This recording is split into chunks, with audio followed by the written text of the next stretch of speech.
There were no barracks here, no factories, no chance of survival hidden somewhere behind the fences. There was only one destination, and it waited less than a few hundred steps from the train. People arrived believing they were being moved, resettled, cleaned, registered. Mothers carried children. Old men clutched papers. Families whispered that this was temporary, that work would come next, that someone somewhere had made a mistake. But Belzec was not a camp in the way history usually understands the word. It was a machine, a place designed so that almost no one who entered would ever leave, and almost no one would live long enough to tell the world what happened inside. In less than a year, hundreds of thousands of human beings vanished here, not in battle, not in rebellion, but in silence. No photographs of the killing survive. Almost no witnesses survived either. The ground itself was forced to forget, and that is what makes Belzec different. This is not the story of imprisonment. It is not the story of suffering followed by survival. This is the story of a place built for one purpose only, and a system that worked exactly as it was intended to, so efficiently that history nearly lost it forever. Chapter 1. The idea of total erasure. The train does not stop yet, but the decision has already been made. Somewhere far from the tracks, far from the screams and the smoke that will come later, men sit at desks covered in paper. Ink dries. Stamps pressed down. A future disappears with a quiet thud. Long before Belzec had fences, or gas chambers, or graves, it existed here, in rooms that smelled of tobacco and old wood, in files labeled with cold precision, in sentences written without emotion. No one is running. No one is shouting. And that is the most terrifying part. At the beginning, it did not look like murder. It looked like law, like policy, like order. In Germany, the language of exclusion was dressed in legality, wrapped in bureaucracy, and delivered as necessity. Jews were defined, categorized, isolated. Rights were not ripped away all at once.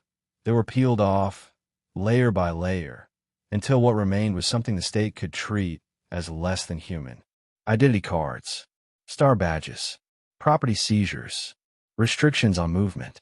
Each step small enough to normalize, each one preparing the ground for what came next. When war began, the tempo changed. The conquest of Poland did more than expand territory. It opened a vast human laboratory. Millions of Jews now lived under direct German control, concentrated in cities and towns that could be sealed, starved, and studied. Ghettos rose behind walls and barbed wire, not as temporary measures, but as holding pens. Hunger became policy. Disease became useful. Death was no longer an accident. It was an acceptable outcome. Officials spoke of solutions while bodies collapsed in the streets, the smell of rot mixing with coal smoke and sewage. But even this was not enough. Ghettos were slow. They required food, guards, management. People lingered. They survived longer than expected. And survival, to the Nazi worldview, was a problem. The war against the Jews was not meant to be symbolic or partial. It was meant to be final. Somewhere between reports of overcrowding and charts tracking mortality, the idea hardened. Removal was not sufficient. Expulsion was inefficient. What was needed was disappearance. The language began to shift. Conversations no longer revolved around deportation alone, but around permanence. Words like annihilation, liquidation, and eradication slipped into internal correspondence. They were rarely written plainly, but everyone understood their meaning. The question was no longer whether Jews would live under German rule. The question was how to remove them entirely, quickly, and without disruption to the war effort. This was not rage. This was planning. The experience of killing had already begun elsewhere. Mobile killing units followed the army east, shooting men, women, and children into pits. Forests echoed with gunfire. Earth soaked up blood. But this method, too, had flaws. Bullets cost resources. Mass graves took time. Soldiers broke down. Alcohol consumption rose. Reports mentioned nerves, exhaustion, psychological strain. Murder on this scale, the leadership realized, needed to be impersonal, distant, mechanized, something that could be done quietly, repeatedly, without asking men to look into the eyes of those they were killing. The answer came from an earlier crime. Years before the war reached its peak, Germany had already practiced killing its own citizens. The disabled, the mentally ill, the unwanted. They were transported to special facilities, told they were receiving care, and killed with gas. Doctors signed forms. Administrators refined procedures. Bodies were cremated. Families received polite letters of condolence. The lessons were clear. Gas worked. Deception worked. And paperwork made it all feel clean. When that program ended publicly, it did not end operationally. The knowledge remained. The personnel remained. And when the decision was made to murder Europe's Jews, those same techniques were waiting, perfected and ready. The difference was scale.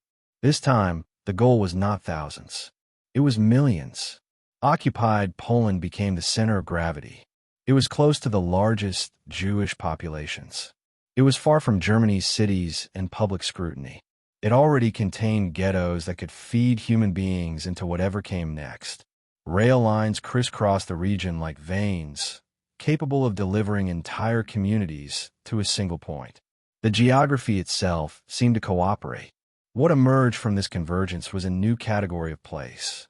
Not a camp for detention, not a camp for labor, something else entirely. A location designed so that arrival itself would mean death. No long-term housing, no production quotas, no plans for survival beyond hours or days. These were not camps meant to be seen. They were meant to function. The concept of the extermination camp was radical even by the standards of the regime. It stripped murder of narrative. There would be no pretense of rehabilitation, no punishment followed by release. The people sent there were not enemies to be defeated or prisoners to be exploited. They were material to be eliminated. The camp would not break them. It would erase them. This idea demanded precision.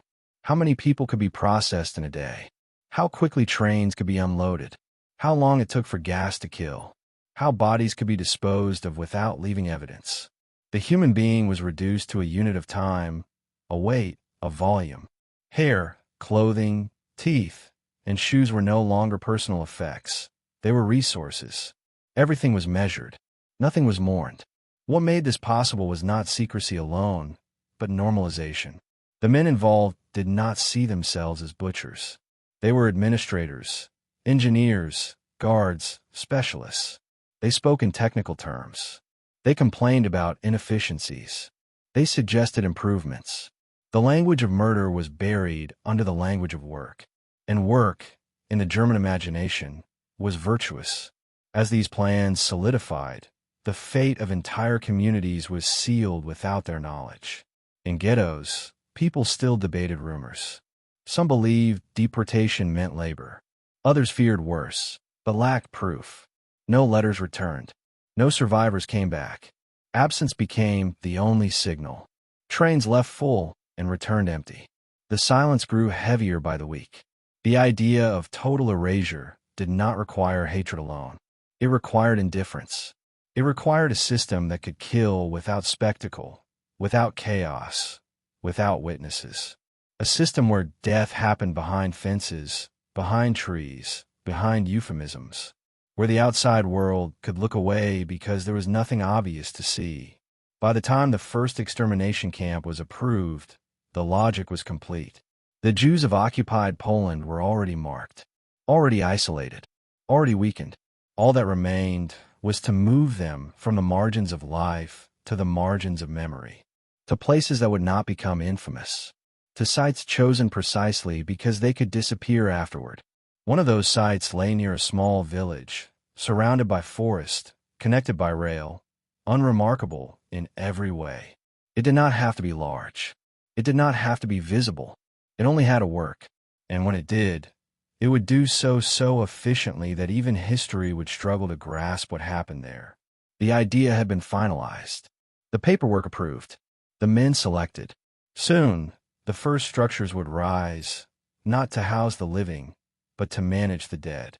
And when the trains finally stopped at that quiet platform, the people stepping down would have no way of knowing that they were entering a place built not to hold them, not to punish them, but to ensure that nothing of them remained at all. Chapter 2, Operation Reinhard. the blueprint for murder. The decision did not arrive with a single order, a single speech, or a single signature that declared what was about to happen. It emerged instead as a convergence, a moment when ideology, opportunity, and capability finally aligned. By the late months of 1941, the war had expanded beyond borders and battlefields and entered a new phase, one where victory was no longer measured only in territory conquered, but in people removed. Somewhere between the sound of artillery on the Eastern Front and the quiet scratching of pens in occupied Poland, the most lethal operation of the Holocaust took shape. It began, as so many catastrophic decisions do, with a sense of urgency. The invasion of the Soviet Union had shattered any remaining illusion that the war would be short. Casualties were mounting. Resources were strained. Millions of Jews now lived under German control across Poland and the newly conquered Eastern territories. Ghettos overflowed. Food shortages worsened. Disease spread through streets packed with starving families. To Nazi administrators, this was not only a racial problem, but a logistical one. They did not see human suffering. They saw numbers that no longer fit neatly into ledgers. Reports flowed upward from local officials who complained that the ghettos were collapsing under their own weight. Starvation deaths were becoming visible. Corpses lay uncollected. Black markets flourished. Guards were required in increasing numbers. The ghettos, once imagined as a temporary solution, had become an administrative burden. And burdens, in the logic of the regime, demanded elimination. At the same time, something darker was unfolding in the East. Einsatzgruppen followed the German army, carrying out mass shootings of Jewish communities. Entire villages were erased in a single day. Pits were dug. Victims were forced to undress. Gunfire echoed through forests and ravines. The earth shook as bodies fell. These killings were brutal, direct, and horrifyingly effective. But they were also inefficient. Ammunition supplies were consumed. Soldiers reported psychological strain. Some drank heavily. Others requested transfers. The leadership took note. Murder, it turned out, had to be optimized. What emerged from this assessment was not hesitation, but refinement. If the killing was to continue, and if it was to expand, it needed to be transformed into something more controlled, less visible, less dependent on individual shooters. Something systematic, something that could be repeated thousands of times without emotional interference. The solution lay not in improvisation, but in organization. In October 1941, a plan was set in motion that would dwarf all previous killing operations in scale and finality. It would be known as Operation Reinhard, named after Reinhard Heydrich, one of the principal architects of the Holocaust. The name itself concealed its purpose. It sounded like a military campaign, a security initiative, a bureaucratic measure. But behind it stood the intent to murder the entire Jewish population of the general government in occupied Poland. This was not an abstract goal. It was geographic, specific, and methodical. The general government contained millions of Jews concentrated in cities, towns, and villages. They were already registered, already segregated, already vulnerable. Operation Reinhard did not need to find its victims. It needed only to move them. The command of this operation was placed in the hands of men who combined ideological loyalty with proven experience in mass killing. At the top stood Odilo Globoknik, the SS and police leader in Lublin. He was not a theorist. He was a doer, ruthless, energetic, and utterly committed to the vision of racial annihilation. He had already demonstrated his willingness to act without hesitation. Under his authority, Operation Reinhard became not just a policy, but a machinery. Globoknik did not work alone. He drew upon a network of men who had previously participated in the so-called euthanasia program, where disabled Germans had been murdered under medical supervision. These men had learned how to kill with gas, how to deceive victims, how to dispose of bodies, and how to manage staff. They knew how to make death quiet. They knew how to make it routine. Now, they were asked to apply those lessons on a scale never attempted before. What distinguished Operation Reinhard from earlier phases of the Holocaust was its singularity of purpose. This was not a campaign of repression or forced labor. It was not designed to terrorize, exploit, or relocate. It was designed to end existence. Entire communities were marked for death without exception.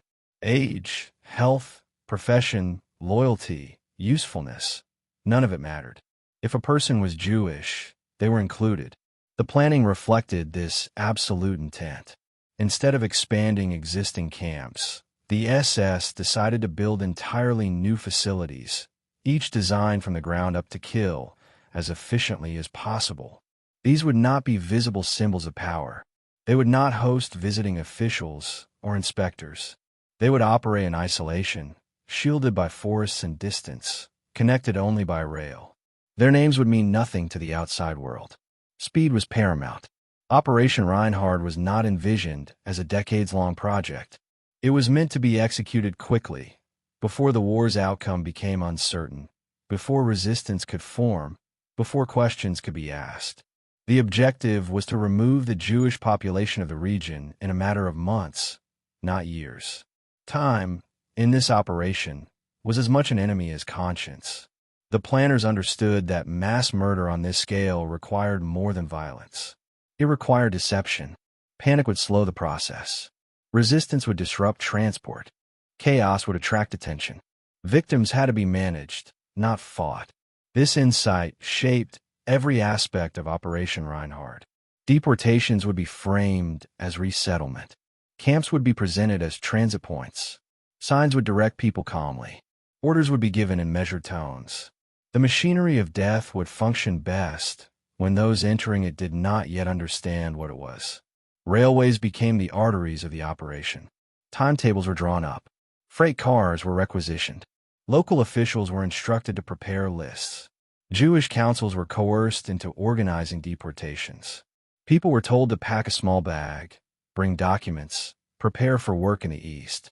The lie was consistent, repeated so often that even those who suspected the truth struggled to imagine its full meaning. Behind the scenes, the camps were being built. 3 primary extermination centers were planned under Operation Reinhard. Each one would serve a specific region, feeding on the ghettos and towns nearby. They would operate independently, but according to the same principles. Arrival, deception, killing, disposal. Nothing more, nothing less. Unlike concentration camps, these sites were not designed for longevity. They were disposable, like the lives they consumed. Their structures were crude, functional, and temporary. Wooden buildings, gravel paths, barbed wire fences disguised with branches, gas chambers hidden behind ordinary facades. Everything was designed to look mundane, almost forgettable, even as it facilitated murder on an unprecedented scale. The men who staffed these camps were few in number. That, too, was intentional. Operation Reinhard relied on a small corps of German personnel, supported by guards recruited from occupied territories. This minimized exposure. Fewer witnesses. Fewer opportunities for leaks. Killing, in this model, was not a mass participation event. It was a specialized task carried out by professionals. As the first camp began operating, the flow of trains intensified. Entire districts were emptied. Towns that had been Jewish for centuries fell silent in weeks. Synagogues stood abandoned. Homes were looted. Cemeteries were vandalized. The absence was total. And yet, outside the immediate area, little seemed to change. There were no public announcements, no declarations of victory. The disappearance unfolded quietly, like a fog settling over the landscape. The scale of Operation Reinhard was staggering. In less than 2 years, it would claim the lives of approximately 2 million people. Men, women, children, the elderly. Families annihilated not over generations, but over hours. And yet, because of the nature of the operation, it would leave behind remarkably little physical evidence. No sprawling camps filled with survivors. No large populations of witnesses. The success of the operation, from a Nazi perspective, lay precisely in how little trace it left behind. This invisibility was not accidental. From the outset, Operation Reinhard included plans for erasure. Bodies would not remain buried in shallow graves. They would be exhumed and burned. Ashes would be scattered. Buildings would be dismantled. Trees would be planted. Farms would be established. The land itself would be repurposed to deny what had occurred. Memory, like life, was considered an obstacle. Within this framework, Belzec occupied a critical position. It was the first camp to be built and put into operation under Operation Reinhard. It was, in many ways, a prototype. What worked there would be replicated elsewhere. What failed would be corrected. Belzec was where theory met practice, where the abstract idea of total erasure was tested against reality. The men involved understood the stakes. If Belzec functioned smoothly, the operation would accelerate. If it faltered, adjustments would be made, but the objective would not change. The killing would continue until there were no Jews left to kill in the region. This was not speculation. It was policy. For the victims, none of this planning was visible. In the ghettos, rumors spread, but they were fragmented and contradictory. Some spoke of camps, others of labor. Some whispered of death. But without proof, the idea remained almost unimaginable. How could an entire population be marked for extinction? How could trains lead not to destinations, but to nothing at all? That question would soon be answered, not with words, but with silence. Trains would depart and never return. Families would vanish. Letters would stop. And in a clearing near a small Polish village, a place built solely to kill would begin its work, guided by the cold logic of Operation Reinhard. The blueprint was complete. The machinery was in motion. And as the first victims were loaded onto trains bound for Belzec, the operation that had been conceived in offices and meeting rooms crossed an irreversible threshold. Planning became action. Policy became murder. And the world moved one step closer to a place where people would be erased so completely that even their deaths were meant to disappear. Chapter 3. Choosing Belzec, a camp hidden in plain sight. At first glance, there was nothing about Belzec that suggested it would become one of the most lethal places in human history. No ancient ruins. No imposing fortress. No scars of past violence. It was a small village in southeastern Poland, surrounded by forests and gentle hills, where life moved slowly and predictably. Carts creaked along dirt roads. Smoke drifted from chimneys. Birds cut through the morning air. It was the kind of place people passed through without remembering, and that was precisely why it was chosen. The decision to build an extermination camp here was not random, and it was not accidental. It was the result of careful calculation, shaped by geography, infrastructure, secrecy, and speed. Belzec offered something the planners of Operation Reinhard valued above all else: invisibility without isolation. It was close enough to major Jewish population centers to allow rapid deportation, yet far enough from large cities to avoid unwanted attention. It sat quietly between worlds, unnoticed, unremarkable, and therefore ideal. The railway line was the first and most important factor. Belzec lay along a branch line connecting Lublin to Lwów, a route already used heavily for transport within the general government. Trains could arrive from multiple directions without passing through major urban hubs.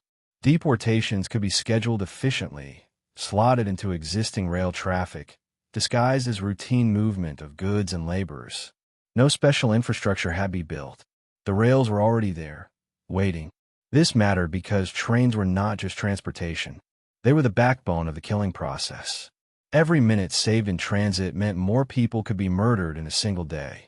Every avoided transfer reduced the risk of panic or escape. Belzec allowed trains to arrive, unload, and depart with chilling efficiency. Victims could be delivered directly into the machinery of death without delay. The surrounding forest provided the second layer of concealment. Dense trees encircled the area, absorbing sound, blocking sight lines, and isolating the camp visually from the nearby village. Gunshots, screams, engines shouted orders. All of it could be swallowed by the woods. Smoke could rise without drawing attention. Odors could drift and dissipate before reaching populated areas.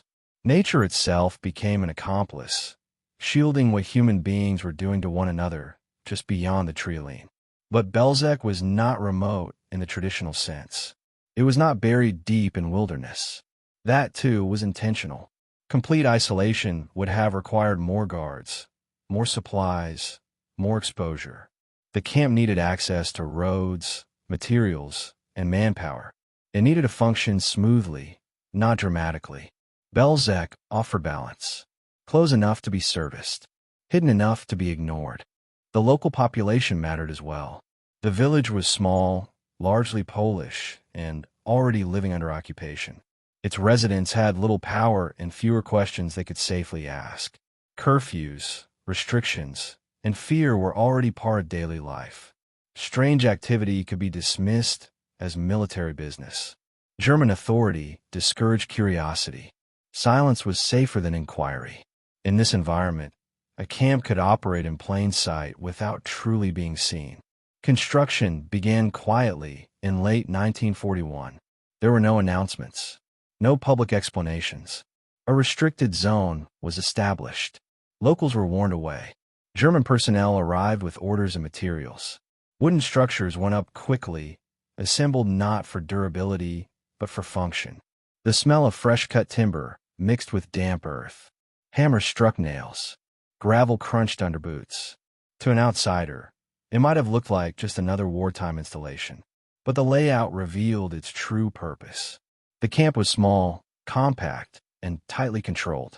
There was no room for expansion, no space for long-term housing. Everything was arranged to move people forward, never back. The path from arrival to death was short by design. Efficiency demanded proximity. The less time victims spent alive inside the camp, the better the system worked. From the rail spur, a fenced corridor led inward. Barbed wire was disguised with branches and foliage, creating the illusion of privacy while preventing escape. This passage, later known as the tube, guided people from the unloading area toward the gas chambers. It curved slightly, preventing those at the back from seeing what awaited those at the front. The design was subtle, deliberate, and deadly. Buildings were given neutral appearances. There were no overt symbols of death. Signs suggested showers and disinfection. The language of hygiene replaced the language of violence. Victims were told to undress for bathing, to tie their shoes together, to remember where they left their belongings. Calm voices issued instructions. Order was enforced not through brutality at first, but through routine.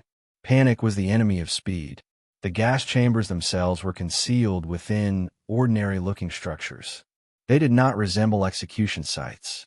They were made to look industrial, almost banal. Engines were housed nearby, their exhaust redirected through pipes. Carbon monoxide filled sealed rooms. Death came invisibly, silently at first, then violently as bodies struggled for air. The process was monitored, timed, adjusted. Killing became a procedure.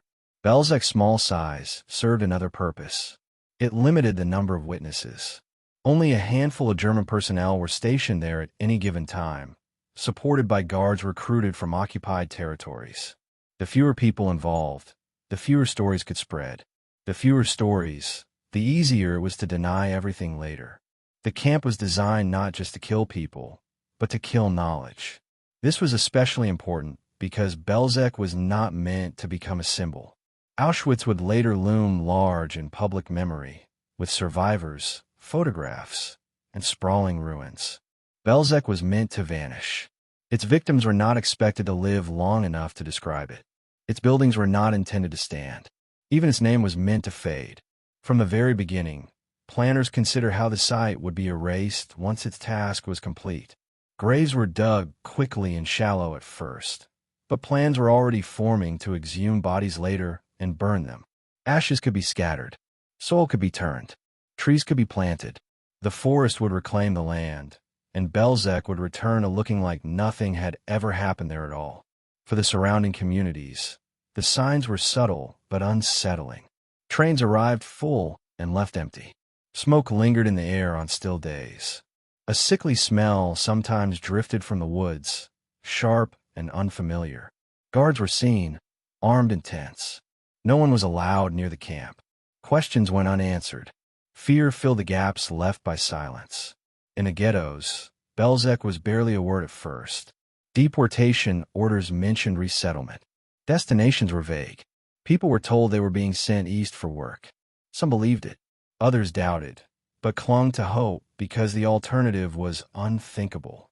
The idea that a place existed solely to kill, with no exceptions, no selections, no survival, was beyond imagination. That disbelief was one of the camp's greatest advantages. Human beings struggled to grasp the scale of what was being done to them until it was too late. The first transports arrived, carrying families who still believed they would live. They stepped onto the platform holding children, carrying small bags, whispering reassurances to one another. The air smelled of pine and damp earth. There was no gunfire, no chaos, just orders spoken firmly, almost politely. The location ensured that what happened next would be hidden from the world. There were no nearby cities filled with diplomats or journalists. No prisoners of war passing through. No international observers. Belzec existed in a vacuum of attention, sustained by fear and enforced ignorance. It was a killing center placed carefully between notice and neglect. For the men who designed Operation Reinhard, this was not merely practical. It was ideological. The annihilation of the Jews was meant to occur without martyrdom, without spectacle, without legacy. The victims would be removed so completely that even their absence would be difficult to trace. Belzec, in its quiet obscurity, embodied that vision perfectly. As construction finished and test runs were conducted, the machinery was ready. Timetables were coordinated. Ghettos were marked for liquidation. The first large-scale deportations were scheduled.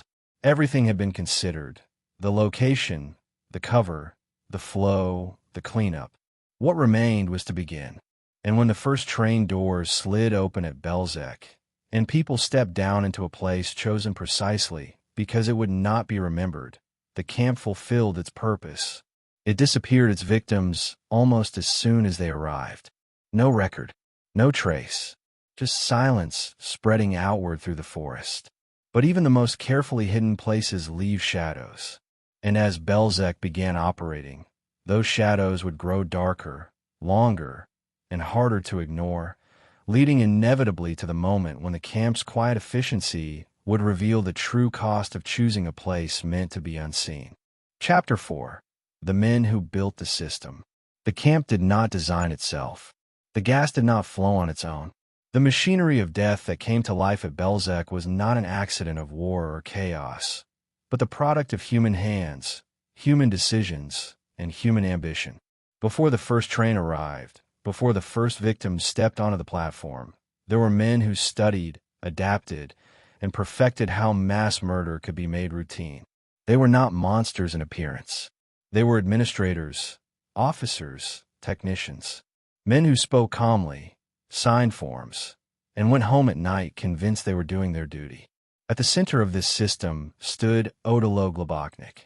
He was not a visionary thinker, but an enforcer, a man whose value lay in execution rather than debate.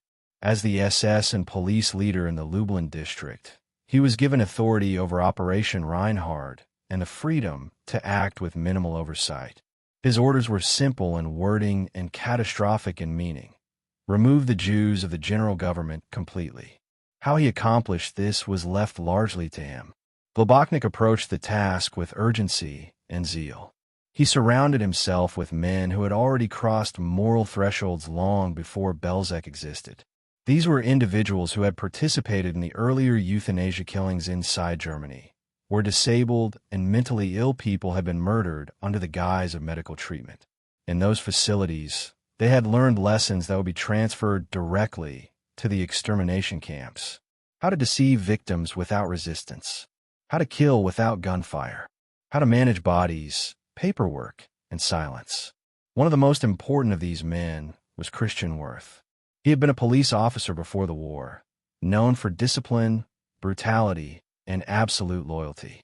During the euthanasia program, he emerged as a central figure, overseeing gassing facilities and enforcing compliance with ruthless efficiency. He was not inventive in the way engineers are inventive. His talent lay in enforcing order, eliminating hesitation, and driving subordinates beyond their limits. When Worth arrived at Belzec, he brought with him a mindset shaped by previous killing centers. He understood that extermination was not simply about death, but about control. Victims had to be managed from the moment they arrived. Guards had to be conditioned to act without reflection. Procedures had to be standardized so that killing could continue even when individuals faltered. Under his direction, Belzec became not just a place of murder, but a functioning system. The men under Worth's command were carefully selected. Many had already proven themselves in programs that required secrecy and obedience. They were accustomed to following orders without questioning their morality. Some are motivated by ideology, others by career advancement, others simply by conformity. What united them was a willingness to participate in killing when it was framed as work. Their daily environment reinforced this normalization. Violence was not chaotic, it was scheduled. Screams were not unexpected, they were background noise. Death was not dramatic, it was repetitive. Over time, even the most extreme acts became routine. Bodies were dragged the way sacks of grain might be dragged. Valuables were sorted with the same attention given to inventory in a warehouse. Human beings were processed as objects. This transformation did not happen instantly. Early operations at Belzec revealed flaws. Gas chambers malfunctioned. Engines failed. Victims resisted when deception broke down. Killing took longer than expected. The men in charge did not respond with doubt or restraint. They responded with adjustments. Chambers were redesigned. Procedures were refined. Violence was escalated when necessary to maintain speed. Every problem was treated as a technical issue to be solved. Worth was notorious for his cruelty toward both victims and subordinates. He enforced discipline through terror, beating guards who hesitated and punishing those who showed weakness. Compassion, in his worldview, was sabotage. Any delay endangered the operation. Fear kept the machinery running smoothly. Under his command, Belzec became a proving ground, a place where methods would be tested and perfected before being replicated elsewhere. The SS personnel stationed at Belzec were few in number, but their authority was absolute.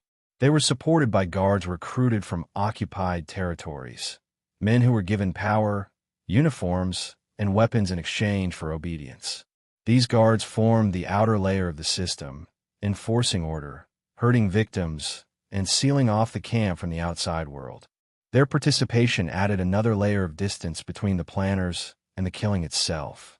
Inside the camp, a small group of Jewish prisoners was forced to assist in the process. They unloaded trains, sorted clothing, dragged bodies, and dug graves. They were given food and shelter temporarily, not as mercy, but as utility. They knew they were living on borrowed time. The knowledge that they would eventually be killed hung over every movement, every breath. Their suffering was both physical and psychological, as they were forced to participate in the destruction of their own people. The men who ran Belzec understood the importance of secrecy. Information was compartmentalized. Orders were delivered verbally whenever possible. Written records were minimized. Visitors were discouraged. Even within the SS, knowledge of what happened at Belzec was limited. Silence was enforced through fear, loyalty, and the shared guilt of participation. Once a man had taken part in murder, his future was bound to the system that protected him. What is most disturbing is how ordinary much of this appeared to those involved. Meals were eaten, jokes were told, letters were written home. Some men drank heavily. Others prided themselves on efficiency. The coexistence of normal life and mass murder was not seen as contradictory. It was compartmentalized, divided into work and leisure, duty and rest. Humanity was not absent. It was selectively applied. Globoknik visited the camp periodically, inspecting progress and pushing for faster results. He demanded numbers. He demanded speed. Success was measured in absence. Entire districts emptied. Ghettos liquidated. The fewer Jews left alive, the better the operation was deemed to be functioning. There was no moment of reflection, no pause to consider the meaning of what was being accomplished. As Belzec began operating at full capacity, its role within Operation Reinhard expanded. The camp was no longer just a killing site. It was a training ground. Personnel rotated through, gaining experience that would later be used at other extermination camps. Techniques were shared. Mistakes were corrected. What began as a single site became a template. This diffusion of expertise was intentional. The leadership understood that killing on this scale required consistency. Victims had to encounter the same lies, the same procedures, the same fate regardless of location. Uniformity reduced unpredictability. It reduced resistance. It reduced the chance of survival. Belzec helped establish that uniformity. The men who built and ran the camp rarely used the language of hatred in their daily work. They spoke instead of transports, capacity, delays, and throughput. Victims were referred to as units or loads. Death was a task to be completed. This linguistic distancing made participation easier. Words shielded conscience. Bureaucracy absorbed responsibility. Yet moments of reality still intruded. The smell of death clung to clothing. Screams pierced the air during peak operations. Bodies piled up faster than they could be buried. Graves overflowed. In summer, heat accelerated decomposition, and the camp became saturated with the stench of decay. Even hardened perpetrators could not fully escape the sensory weight of what they were doing. Their response was not remorse, but adaptation. Burning replaced burial. Ashes replaced bodies. The evidence of murder was reduced to powder. Smoke rose over the forest, carrying with it the remains of entire communities. The men overseeing this process did not see this as desecration. They saw it as efficiency. For the victims, the system appeared seamless. They encountered authority figures who spoke confidently, issued instructions, and promised order. There was little visible chaos. That calm was engineered by men who understood how fear could be managed, how hope could be exploited, and how obedience could be extracted even in the final moments of life. The responsibility for Belzec does not rest on a single figure. It was distributed across a hierarchy that allowed each participant to claim he was only following orders, only managing logistics, only guarding a perimeter. This diffusion of guilt was not accidental. It was a feature of the system, designed to ensure that no one felt fully accountable. And yet, without these men, Belzec would not have functioned. The ideology provided justification, the location provided cover, but it was human agency that turned theory into reality. Each decision, each adjustment, each act of violence moved the camp closer to its grim efficiency. As Belzec continued to operate, the men who built its system grew more confident. Transports increased. Procedures accelerated. The machinery of death ran with fewer interruptions. What had once required experimentation now unfolded as routine. The camp was doing exactly what it had been designed to do. But even the most disciplined systems generate consequences. The psychological toll on perpetrators, the physical strain of constant killing, and the sheer scale of destruction would soon force further changes. The methods would evolve. The pace would increase. And the camp's role within Operation Reinhard would deepen as Belzec moved from prototype to fully operational extermination center. The men who built the system believed they had mastered death. What they could not foresee was how the very efficiency they celebrated would hasten the camp's own disappearance, leaving behind a void so complete that the world would struggle for decades to understand what had been done in their name. Chapter 5. Constructing a Death Factory. The camp rose quickly, not because it was complex, but because it was brutally simple.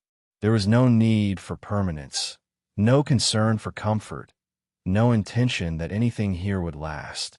Belzec was never meant to age. It was meant to function, exhaust its purpose, and then disappear. From the first measurements driven into the soil, the ground itself was treated as temporary, like the people who would soon be swallowed by it. Construction began under tight secrecy. The area was sealed off, patrolled, and declared off-limits to locals. Guards stood watch as wooden posts were driven into the earth and rolls of barbed wire were uncoiled and stretched tight. The sound of hammers echoed through the trees. Sawdust clung to the damp air. To anyone watching from a distance, it might have looked like a minor military installation, another wartime project among many. But there was nothing ordinary about the way this place was planned. The camp was divided into sections, each one designed to push human beings forward without pause. There would be no wandering, no confusion about where to go. Movement itself was weaponized. From the moment a train arrived, every step was calculated to reduce resistance, limit awareness, and compress time. The goal was not cruelty for its own sake. The goal was speed. Closest to the railway spur lay the unloading area. This was the point of first contact, the place where exhausted people stepped down from cattle cars after days without food, water, or air. The planners understood that the first moments mattered. Shock could be harnessed. Authority could still be projected. Victims needed to believe that what was happening was temporary, that order still existed. Calm here would ripple through everything that followed. Beyond the platform stretched the corridor that would define Belzec's efficiency. It was narrow, fenced on both sides, and carefully concealed with branches and greenery. From above, it looked almost natural, a passage cut through forest growth. From inside, it felt claustrophobic, pressing inward, guiding bodies forward. This passage eliminated choice. There was no left or right, no place to stop, only forward. The men who designed this corridor understood human behavior intimately. A straight path would have revealed too much too quickly. A curve, however slight, prevented those entering from seeing what awaited those ahead. Sound traveled poorly. Sight lines were broken. Panic could be delayed just long enough to maintain order. This was not accidental. It was psychological engineering. On either side of the camp stood barbed wire fences reinforced with wooden posts. They were not meant to look imposing. They were disguised with foliage, branches woven through metal, so that from a distance the camp blended into the forest. The illusion of nature softened the reality of confinement. Escape was still impossible, but it did not announce itself loudly. Subtlety reduced fear. Reduced fear reduced resistance. Inside the inner zone stood the buildings that mattered most. They were crude, hastily constructed, and deliberately unremarkable. Wooden walls, low roofs, no windows where they were not required. Nothing here resembled a place of execution. That was the point. Everything was dressed in a language of hygiene and order. Signs indicated bathing. Instructions mentioned disinfection.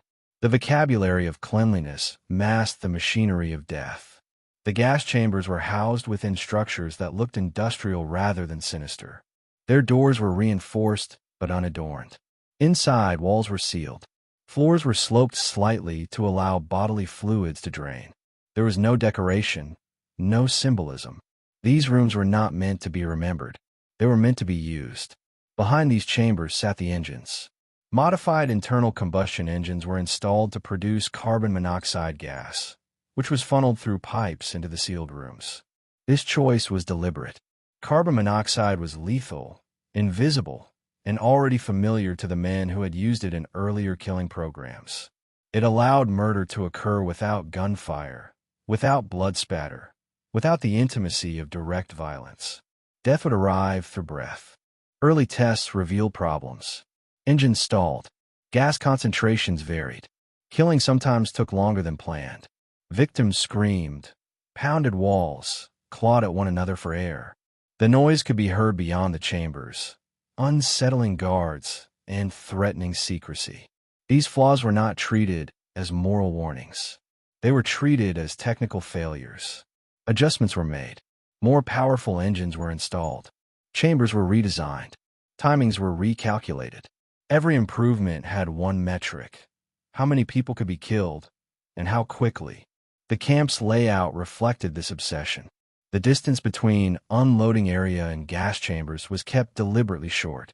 The less time victims spent alive inside the camp, the fewer opportunities there were for confusion, resistance, or delay.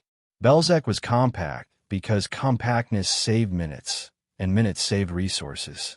Beyond the chambers lay the burial grounds. At first, bodies were placed in mass graves dug hastily into the soil. The earth was soft, freshly turned, absorbing human remains layer by layer.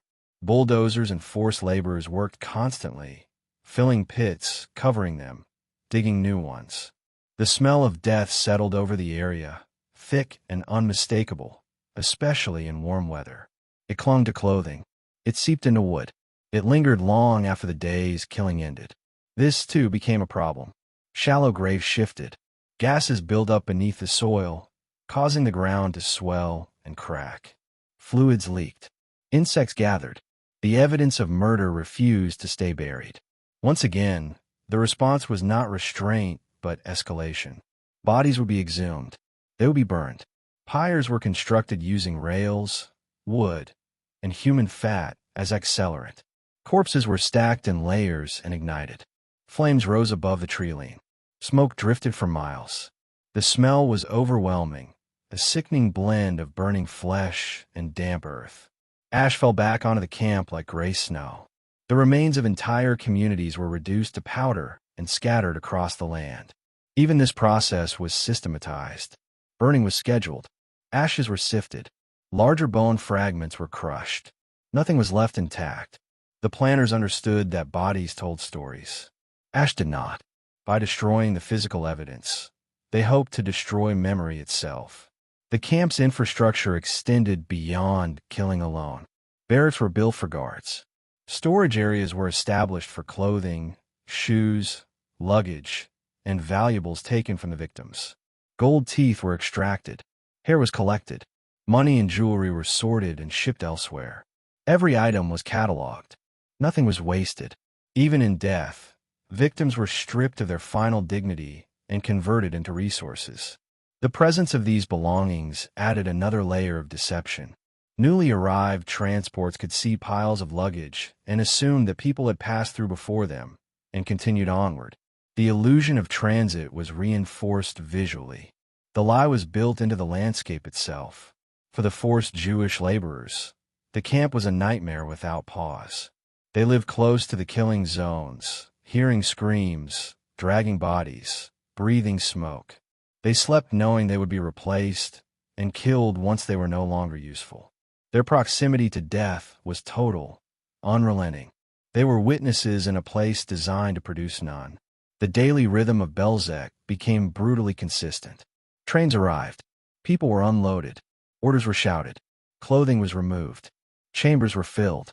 Engines were started. Silence followed. Bodies were removed. Graves were filled or pyres lit. Ashes were scattered. Then the next train arrived. There was no deviation, no exception, no mercy. What made Belzec particularly lethal was not just its methods, but its purpose. Unlike other camps where selections occurred, where some prisoners were spared for labor, Belzec offered no such false hope.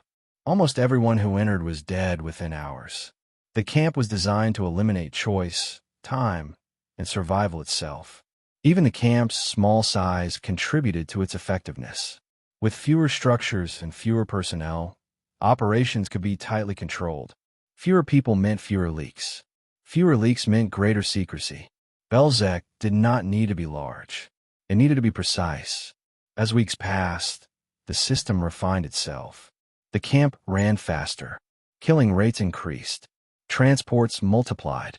Entire districts were emptied with terrifying speed. Belzec was no longer experimental. It was operational. It had become exactly what its planners envisioned. A factory where death was produced continuously, predictably, and invisibly. Yet beneath this mechanical efficiency lay constant tension. The smell could not be fully controlled. The smoke drew attention. Rumors spread. Nearby residents whispered about what they sensed but could not see. Guards drank heavily. Violence toward prisoners intensified. The psychological strain of operating a place like this seeped into every corner of the camp. The very efficiency that made Belzec successful also made it unstable. Killing at this scale strained even the most hardened perpetrators. Bodies accumulated faster than they could be destroyed. Evidence resisted erasure. The system demanded constant adjustment to maintain the illusion of control. And still, the trains kept coming.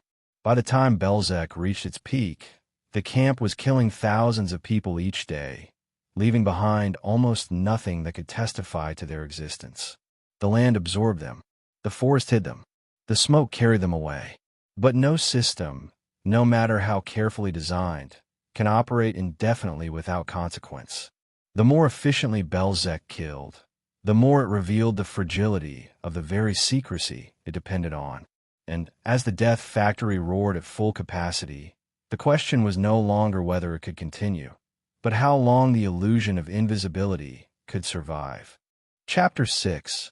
Arrival without arrival. The doors did not open right away. For a moment, the train stood still, metal groaning as it cooled, the engine hissing softly at the front. Inside the cars, people pressed against one another in the dark, bodies slick with sweat, air thick and sour from breath, urine, fear. Children whimpered. Old men slumped where they stood, no longer able to remain upright. Days earlier, this train had left a ghetto crowded with hunger and rumor. Now it had reached its destination, though no one inside knew what that truly meant.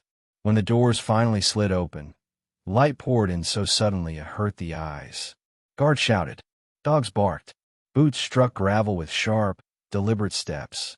Hands reached out instinctively for balance as people stumbled down onto the platform, legs stiff, muscles trembling from confinement. The forest air felt cool at first, almost relieving, carrying the smell of pine and damp earth. For a brief, fragile second, some believed this meant survival. There was no sign announcing Belzec, no name to mark where they had arrived. Just a small platform, a few low buildings, fences half hidden by branches. It looked temporary, ordinary. That was intentional. Panic was the enemy. Confusion could be managed, but terror slowed everything down. The men in uniform understood this well. Orders came quickly, spoken with authority, sometimes even with practiced calm. People were told to leave their luggage behind. They would get it back after disinfection. They were told to remember where it was placed. Families clung to one another, whispering reassurances, convincing themselves that this was another stage in a journey that would continue. Mothers adjusted children's coats. Fathers straightened caps. Old women clutched prayer books. Human habits persisted, even here. The guards moved through the crowd with purpose, using rifle butts and whips sparingly at first. Violence was present, but measured. Enough to establish control, not enough to spark chaos. Anyone who hesitated was struck. Anyone who asked questions was silenced. The message was clear without being spoken. Obey, and things will go smoothly. For many, the physical condition they arrived in made resistance impossible. Days without water had swollen tongues and cracked lips. Hunger hollowed faces. The smell inside the cattle cars still clung to clothing, a mix of excrement and despair. Some people collapsed as soon as they stepped down, legs giving way under bodies that had been held upright only by pressure from others. Those who fell were dragged aside. They would not be helped. They would not be waited for. Children sensed danger more quickly than adults. They cried openly, clinging to parents, overwhelmed by the shouting, the dogs, the unfamiliar uniforms. Their cries cut through the air, sharp and piercing, but were quickly drowned out by commands and the movement of the crowd. There was no pause to comfort them. There was no time. Men were ordered to separate from women and children. The command came suddenly, slicing through the illusion of order. Some obeyed automatically, conditioned by months of arbitrary rules. Others resisted, grabbing wives, pulling children close. Those who resisted were beaten. Sometimes they were shot on the spot. Blood on the platform was quickly absorbed by gravel and ignored. The line continued moving. This separation was not about labor selection. It was about speed. Smaller groups moved more easily. Confusion could be isolated. Screams could be contained. The system did not require complex sorting. Almost everyone here would be dead within hours. Separation was simply a tool to keep the machinery running. As people were herded forward, they passed piles of luggage stacked deliberately in view. Suitcases bore names, addresses, careful labels written by hands that still believed in return. Shoes were tied together neatly. Coats were folded. This sight reassured some. It suggested continuity, proof that others had passed through and moved on. It was one of the cruelest lies embedded in the landscape. The air inside the camp felt different. Heavier. The forest that had seemed peaceful moments earlier now pressed in, blocking sight lines, muting sound. Barbed wire fences loomed closer, though still partially hidden by branches. The path ahead narrowed. There was no longer space to turn back, even if someone wanted to. Voices continued to issue instructions. Undress completely. Fold clothing neatly. Remember where you placed your belongings. Shoes together. Documents inside pockets. The language of order persisted, almost absurd in its calmness. People obeyed because obedience had been their only survival strategy for years. Because disobedience had always brought punishment. Because hope, even false hope, was easier than the truth. Some noticed the absence of showers.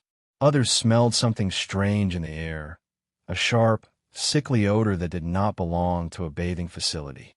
Whispers began to ripple through the group. Questions were exchanged in hushed tones.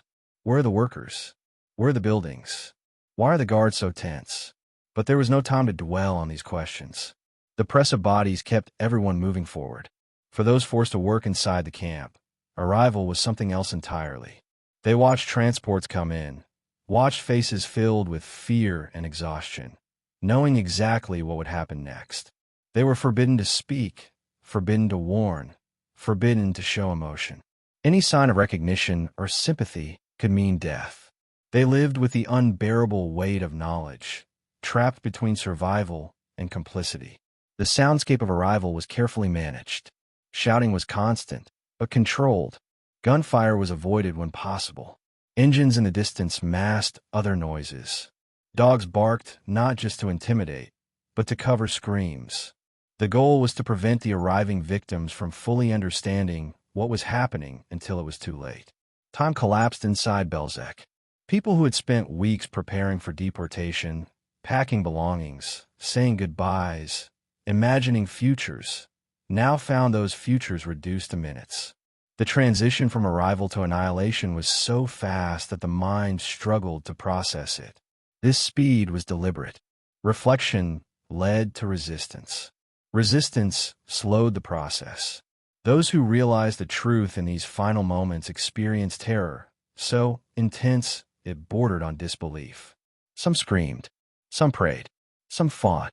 Mothers tried to shield children with their bodies. Fathers lunged at guards, knowing the futility of the act, but unable to remain passive. These moments of defiance were met with immediate violence. The system absorbed them and moved on. The physical sensations were overwhelming. Cold air on naked skin, gravel cutting into bare feet, hands shaking uncontrollably, the taste of fear metallic in the mouth, the smell of smoke faint but unmistakable, the sound of doors slamming shut somewhere ahead. Every sense screamed danger, even as the voice of authority continued to promise order.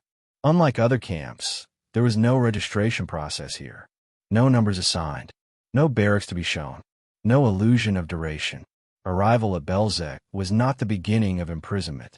It was the end of existence. The camp did not take people in. It erased them. For the guards, arrival was work. They had done this before. They would do it again. Their movements were practiced, efficient, almost bored. Some showed cruelty openly. Others avoided looking directly at faces. Alcohol circulated freely among them, dulling awareness. The routine protected them as much as it destroyed the victims. As transports increased, arrivals overlapped. One group was undressing while another was being unloaded. The camp pulsed with movement, a constant flow forward. There was no silence, only layers of sound bleeding into one another. Orders, cries, engines, dogs, wind in the trees. Death had a rhythm here. The most devastating aspect of arrival was its banality. There were no grand gestures, no theatrical cruelty designed to be remembered. The killing process began quietly, under the guise of administration. This quietness stripped victims of the chance to be seen, to be acknowledged, to have their suffering witnessed by the world. For the surrounding countryside, arrival meant little. Trains came and went. Smoke rose occasionally. Guards patrolled. Life continued under occupation. Farmers worked fields. Children played at a distance. The machinery of extermination functioned alongside ordinary life, largely unnoticed.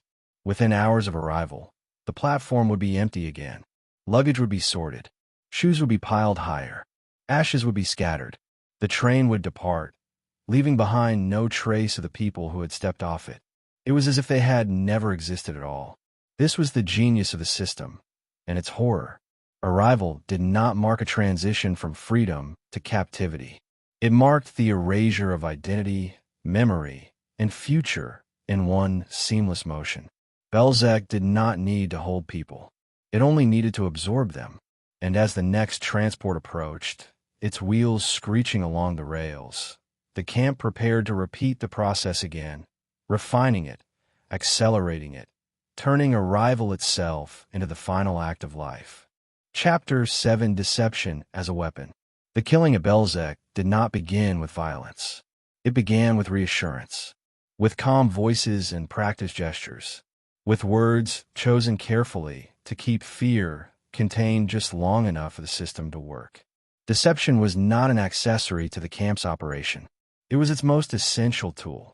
Without it, Belzec would have collapsed into chaos. With it, murder became manageable, repeatable, and terrifyingly efficient. From the moment the victims stepped off the trains, every detail they encountered was designed to mislead.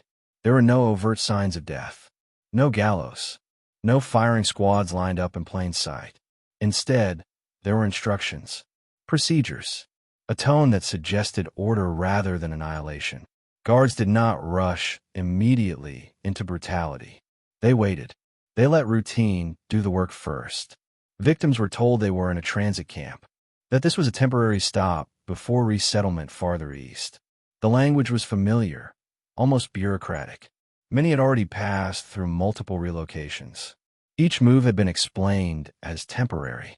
Each promise had been broken, but never completely enough to extinguish hope. Belzec exploited that history. It relied on exhaustion, not ignorance. The words used matter deeply. Disinfection, bathing, medical inspection. These were terms associated with hygiene, with care, with preparation. In a world of lice, disease, and overcrowding, the promise of cleanliness was persuasive. It suggested survival. It suggested that someone, somewhere, still cared whether they lived. Signs reinforced the lie.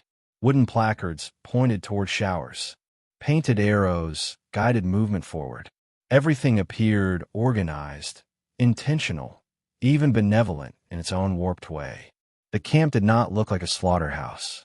It looked like a poorly maintained facility doing necessary work.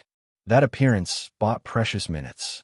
Victims were instructed to undress carefully, to fold their clothing neatly, to tie shoes together.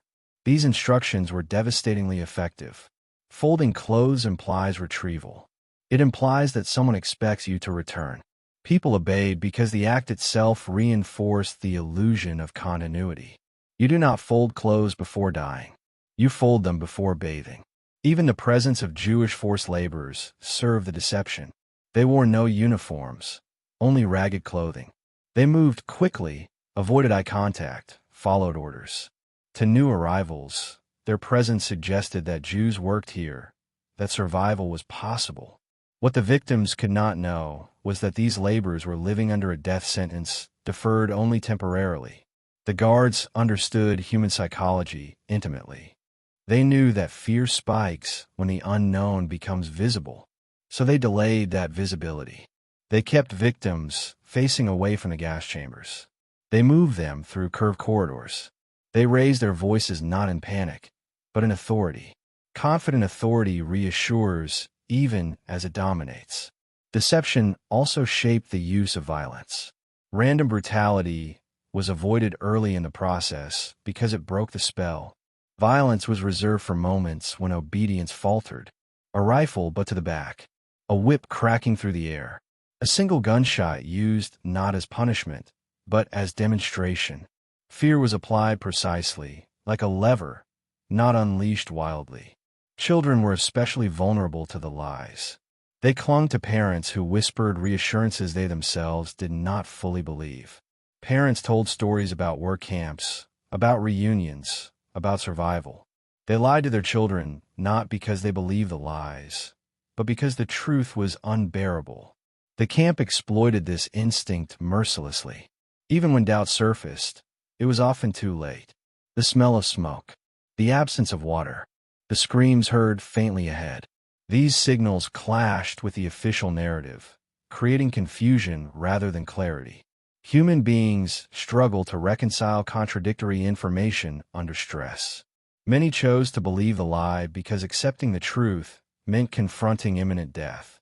The forced laborers who witnessed these arrivals were forbidden from speaking. They were beaten or killed if they tried to warn anyone. Their silence was enforced through terror, but also through despair. They knew that even if they shouted the truth, many would not believe it. Deception had already done its work. The Nazis understood that genocide required more than weapons. It required participation from the victims themselves, even if that participation was coerced and unconscious. By walking forward, by undressing, by obeying instructions, victims were forced into a final act of compliance that made mass murder possible with minimal force. This was not accidental cruelty. It was calculated. The planners of Belzec knew that open violence on arrival would lead to resistance, panic, and inefficiency. Deception conserved energy. It conserved ammunition. It conserved the mental stability of the perpetrators. It turned killing into a process rather than a confrontation. As days passed and transports multiplied, the lies became more streamlined. Instructions shortened. Movements quickened. The window between arrival and realization shrank.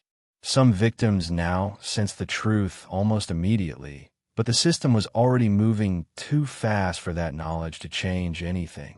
Awareness without escape is its own form of torture. In rare moments, individuals did resist. They screamed warnings. They fought. They ran. Almost all were killed instantly. Their defiance did not stop the process, but it revealed the fragility beneath the deception. The system depended on cooperation born of confusion. When that confusion cracked, violence rushed in to seal it again. For the perpetrators, deception served another purpose. It allowed them to see themselves not as executioners, but as operators of a necessary process. By maintaining the illusion of order, they could distance themselves emotionally from the reality of what they were doing. The lie protected them from the full weight of their actions. Deception also extended beyond the camp. Reports sent upward spoke of resettlement, of special treatment, of evacuations. Language blurred reality. Numbers replaced names. The killing of entire communities was reduced to administrative progress. The lie moved up the chain of command, insulating decision-makers from the consequences of their orders. The success of Belzec depended on this layered deception. Victims deceived into compliance. Guards deceived into normalcy. Administrators deceived into abstraction. Each layer reinforced the next. Each made the whole system harder to stop. And yet, deception could never be perfect. Rumors spread through ghettos. Escapees from other camps whispered of gas and fire. Some deportees arrived, already suspecting the truth. For them, the lies felt thinner, more desperate. The camp responded by accelerating the process, reducing the time available for doubt to solidify into resistance. By the time the gas chamber doors closed, deception was no longer necessary. The lie had carried the victims as far as it could. What followed required no words at all. Only engines. Only sealed rooms. Only the end. Belzec proved that genocide did not require constant, overt brutality. It required control over narrative, over perception, over belief. It required turning language itself into a weapon. The camp did not just kill bodies. It killed trust, hope, and the very idea that human systems could still contain limits. As the killing continued, deception would evolve again, adapting to new challenges, new doubts, new pressures. And in the next phase of Belzec's operation, the lie would give way to something even more horrifying. The moment when silence replaced words entirely, and the machinery of death no longer needed to pretend at all. Chapter 8. The Gas Chambers. The door closed with a dull, final sound, Not a slam, but a heavy seal, wood against wood, metal locking into place. Inside the chamber, bodies pressed together instinctively, naked skin against naked skin, breath already shallow from panic and heat. Some still believe this was part of the deception, that water would spray from the ceiling, that the shouting outside would soon give way to instructions to dress again. Others knew. Knowledge spread unevenly, like a ripple through a crowd, reaching some too late and others all at once, igniting terror that had nowhere to go. The room smelled wrong. Not like soap, not like disinfectant. It smelled of oil, of damp concrete, of human fear. The walls were close, closer than they had expected, and there were no windows. Fingertips traced seams, searched for cracks, found only solid resistance. Children cried out, voices thin and sharp, swallowed by the mass of bodies. Mothers lifted them instinctively, trying to hold their heads above the crush, as if air itself could be protected. Outside, an engine coughed to life. At Belzec, killing did not arrive with gunfire. It arrived with machinery. The men who designed the camp had chosen carbon monoxide deliberately, drawing on experience from earlier programs where gas had been used to murder the disabled and the sick. It was invisible, odorless at first. It left no bullet wounds, no blood-spattered walls. Death would come quietly, carried on breath, and the perpetrators would not have to watch faces as it happened. The engine was not hidden far away. It sat nearby, housed in a small structure behind the chambers, its exhaust redirected through pipes leading directly into the sealed rooms. When it ran, the sound was unmistakable, a steady mechanical roar that vibrated through the ground. Guards had learned to ignore it. Forced laborers could not. Victims inside the chambers heard it too, a low, ominous growl that seemed to fill the room even before the gas did. As carbon monoxide began to seep in, the air changed subtly at first. Breathing became uncomfortable, like inhaling through cloth. Heads grew light. Some people felt dizzy, swaying where they stood. Others felt a sudden, pounding headache. Confusion spread. People began to gasp, instinctively opening mouths wider, drawing in more of the poison that was killing them. Panic erupted unevenly. Those nearest the doors pounded and screamed, fists striking wood, nails scraping uselessly. The sound was muffled, contained, designed not to carry far. Those farther back were crushed as bodies surged forward, seeking escape where none existed. Children were squeezed between adults. Elderly people collapsed quickly, their bodies folding inward, trampled underfoot without intention or malice, simply because there was nowhere else to fall. The gas worked differently on different bodies. Some lost consciousness quickly, overwhelmed by the lack of oxygen. Others remained awake longer, fighting, convulsing, clawing at those around them. The room filled with noise, then with chaos, then gradually with a terrible quiet, as movement slowed and stopped. The entire process could take minutes, sometimes longer if the engine malfunctioned or if the chambers were overfilled. Those malfunctions happened more often than the planners admitted. Early in Belzec's operation, engines stalled. Gas concentrations fluctuated. Killing took longer than expected. Victims did not die quickly or cleanly. The screams lasted. Guards complained. The sound unsettled even those accustomed to violence. The response was not to stop, but to improve. More powerful engines were installed. Chambers were reinforced. Procedures were refined. Death was optimized. For the men outside, the waiting was routine. Some smoked. Some joked. Others stood silently, listening. A few turned away, pretending not to hear what they knew was happening on the other side of the wall. They told themselves this was necessary, that it was ordered, that it was not personal. The machinery helped them believe that. Inside the chambers, time lost meaning. There were no clocks, no markers, only the sensation of breath becoming impossible, of lungs burning, of consciousness slipping. Some prayed aloud, some screamed names, some fell silent immediately. The floor grew slick with sweat, with bodily fluids, with the final traces of life leaving human bodies all at once. When the engine was finally shut off, there was a pause. The gas needed time to dissipate slightly. Opening the doors too soon could be dangerous, even for the perpetrators. The air inside was still lethal. Guards waited, hands on weapons, faces set. The silence on the other side of the door was total. Then the doors were opened. What emerged was not peace. It was aftermath. Bodies piled against the entrance, pressed there by the surge of panic at the final moments. Faces were contorted. Eyes were open, staring without focus. Skin bore marks of pressure, nails digging into flesh, mouths frozen mid-breath. Children were crushed beneath adults, their small forms barely visible. The smell was overwhelming, a mix of excrement, sweat, and death that clung to everything it touched. This was the moment the forced laborers were brought in. They moved quickly, trained by beatings and terror to work without hesitation. They dragged bodies out, disentangling limbs, pulling corpses free from the pile of the door. It was physical labor of the most horrific kind. Bodies were still warm. Some twitched involuntarily as residual nerve impulses fired. The laborers were not allowed to pause, not allowed to show emotion, not allowed to look away. The work followed a rhythm. Bodies were laid out. Mouths were checked for gold teeth. Hair was sometimes cut. Valuables were collected.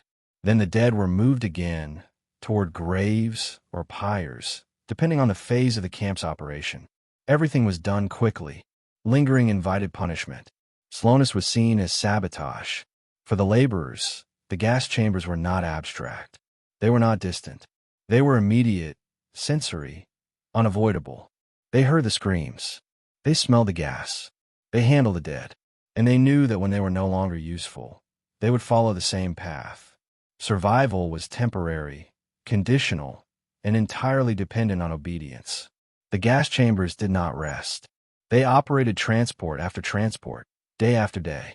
When trains arrived in quick succession, the chambers were used continuously. The heat inside them intensified. The walls absorbed moisture and odor. Cleaning was perfunctory at best.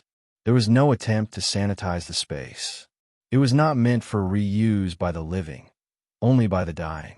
The psychological effect on the perpetrators was managed deliberately. Alcohol was readily available. Violence toward prisoners was encouraged as an outlet. The system rewarded efficiency, not reflection. Those who showed hesitation were mocked or punished. Those who performed well were promoted. Killing became a career path. There were moments when the reality broke through even this conditioning. Guards reported nightmares. Some became unstable. Others grew more brutal, as if cruelty could drown out conscience. The leadership did not see this as a moral crisis. It was a management problem. Troubled men were replaced. The process continued. The gas chambers represented a shift in human history. They were not tools of war in the traditional sense. They were not weapons used against an enemy army. They were instruments designed solely to kill civilians, stripped of context, stripped of choice, stripped of any possibility of survival. They transformed murder into an industrial act. At Belzec, almost everyone who entered the chambers died the same day they arrived. There were no selections, no reprieves. Age did not matter. Health did not matter. The gas did not discriminate beyond the category imposed upon it. In that sealed room, centuries of lives, cultures, languages, and memories ended together in a matter of minutes. The secrecy of the gas chambers was central to their function. There were no photographs taken during operation, no official documentation describing the process in detail. What we know comes from fragments, from post-war testimony, from the words of perpetrators who later try to minimize their roles, and from the few survivors who escaped the machinery by chance. The chambers were meant to kill without witnesses, and they nearly succeeded. The sound of the engine became the sound of Belzec itself. It marked the boundary between life and death. When it started, those inside the chambers crossed an invisible line. When it stopped, the camp moved on to the next phase, the next task, the next transport. There was no ceremony, no acknowledgement, just continuation. Even the failures of the gas chambers contributed to their evolution. When killing took too long, changes were made. When screams carried too far, insulation was improved. When bodies piled up too quickly, disposal methods were adjusted. Every problem reinforced the commitment to make the system work better, not to abandon it. The existence of these chambers shattered any lingering illusion that Belzec was a camp in the conventional sense. It was not a place of imprisonment followed by death. It was a place where death was the primary function, and everything else was secondary. Arrival, deception, sorting, disposal, all of it served the chambers. And yet, even here, traces of humanity surfaced in fleeting, fragile ways. A mother covering her child's eyes in the dark. A stranger holding another's hand as breath failed. A whispered prayer shared between people who had never met before that moment. These acts did not stop the killing, but they defied the system's attempt to reduce human beings to mere bodies. When the doors closed again for the next group, the chamber was already waiting. The walls bore silent witness. The floor was damp. The air was heavy. The machinery was ready. Belzec's gas chambers were not an aberration. They were the logical outcome of an ideology that sought total erasure, refined through bureaucracy, and executed with mechanical precision. They proved that genocide could be hidden behind walls, disguised as procedure, and sustained through routine. As the smoke rose from the burning pits and ashes settled over the forest, the camp continued its work, driven by engines and lies. And as the gas chambers claimed more lives, they left behind a question that would haunt the ground long after the machinery fell silent. How such a place could exist, operate, and nearly vanish without the world fully seeing it at all. Chapter 9. The Sonderkommando, Forced Witnesses. They did not arrive expecting to live. By the time these men were selected, survival itself had become something unreal, a rumor spoken in whispers and immediately doubted. They were pulled from the mass at random, shoved aside with blows and shouted orders, separated not to be spared, but to be used. In Belzec, this was the closest thing to mercy the system allowed, and it was a mercy soaked in terror. To be chosen meant one thing only. You would live a little longer so that others could die faster. The Sonderkommando were not prisoners in the conventional sense. They were tools, temporary ones. Their existence was bound directly to the functioning of the gas chambers, and everyone involved knew it. The guards knew, the officers knew, and the men themselves knew, from the moment they understood where they were, that their lives had been extended only until their usefulness ran out. They worked where no one else could. They saw what no one else was meant to see. When the gas chamber doors opened and the dead spilled forward in tangled heaps, it was the Sonderkommando who stepped into the aftermath. The first breath inside that space burned the lungs.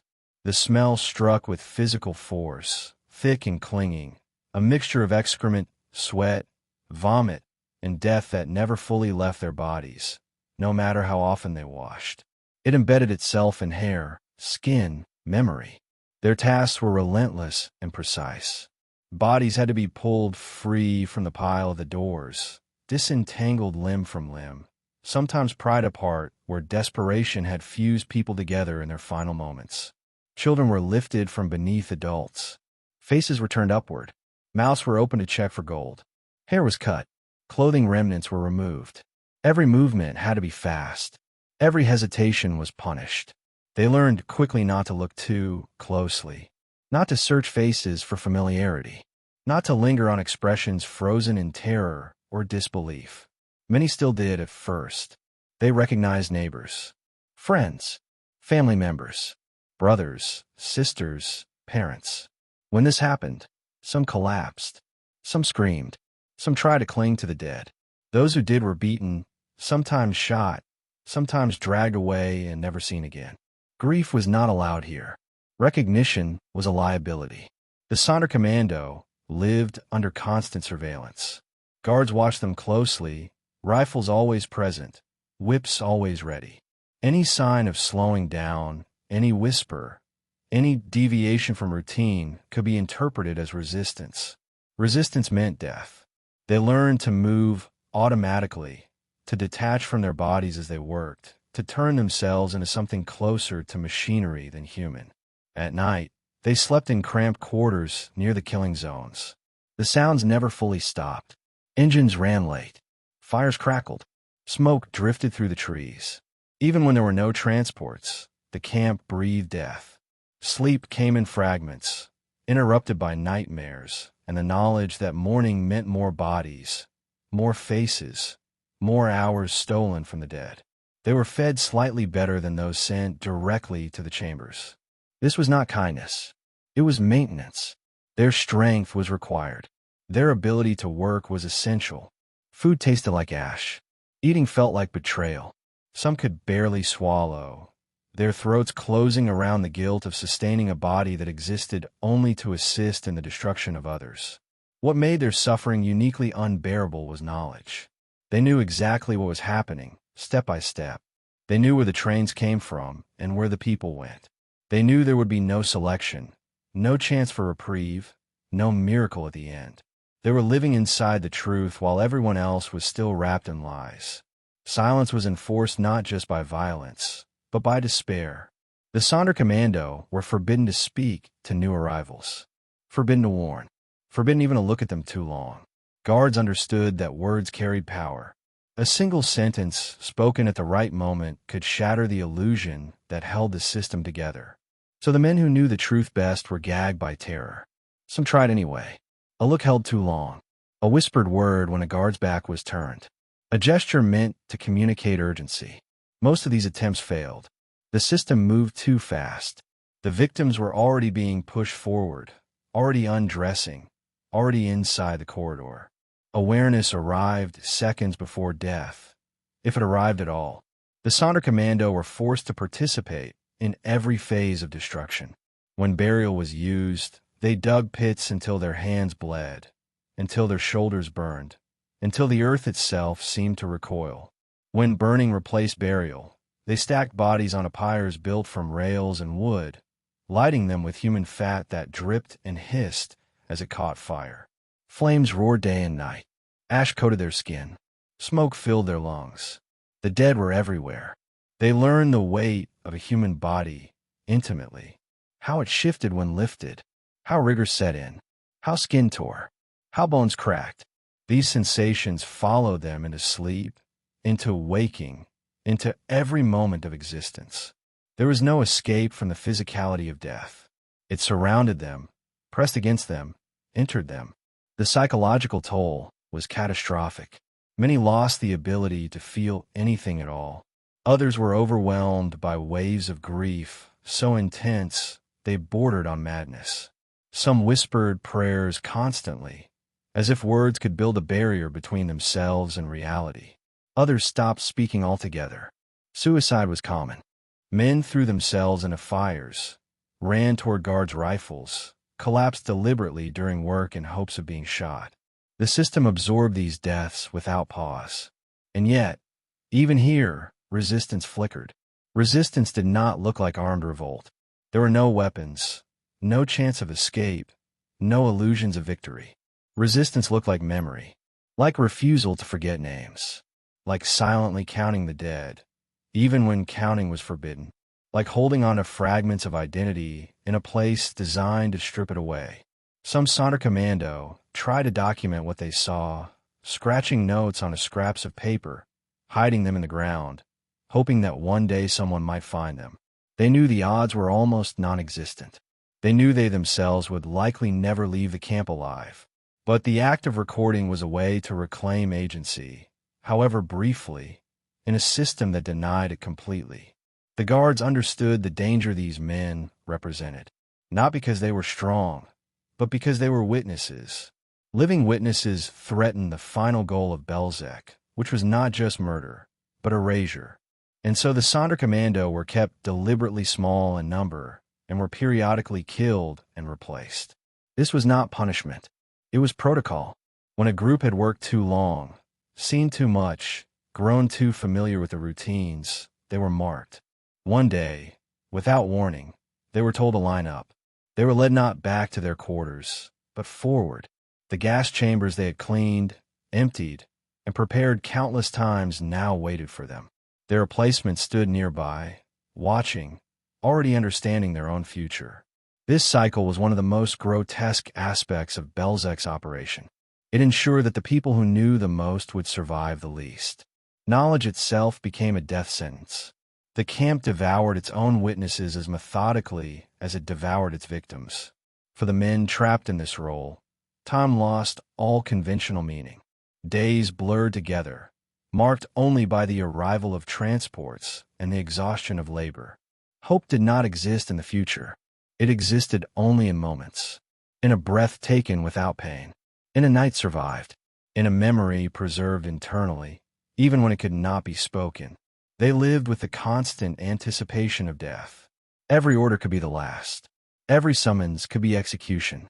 This anticipation was itself a form of torture, stretching fear across hours, days, weeks. Dying quickly might have been easier.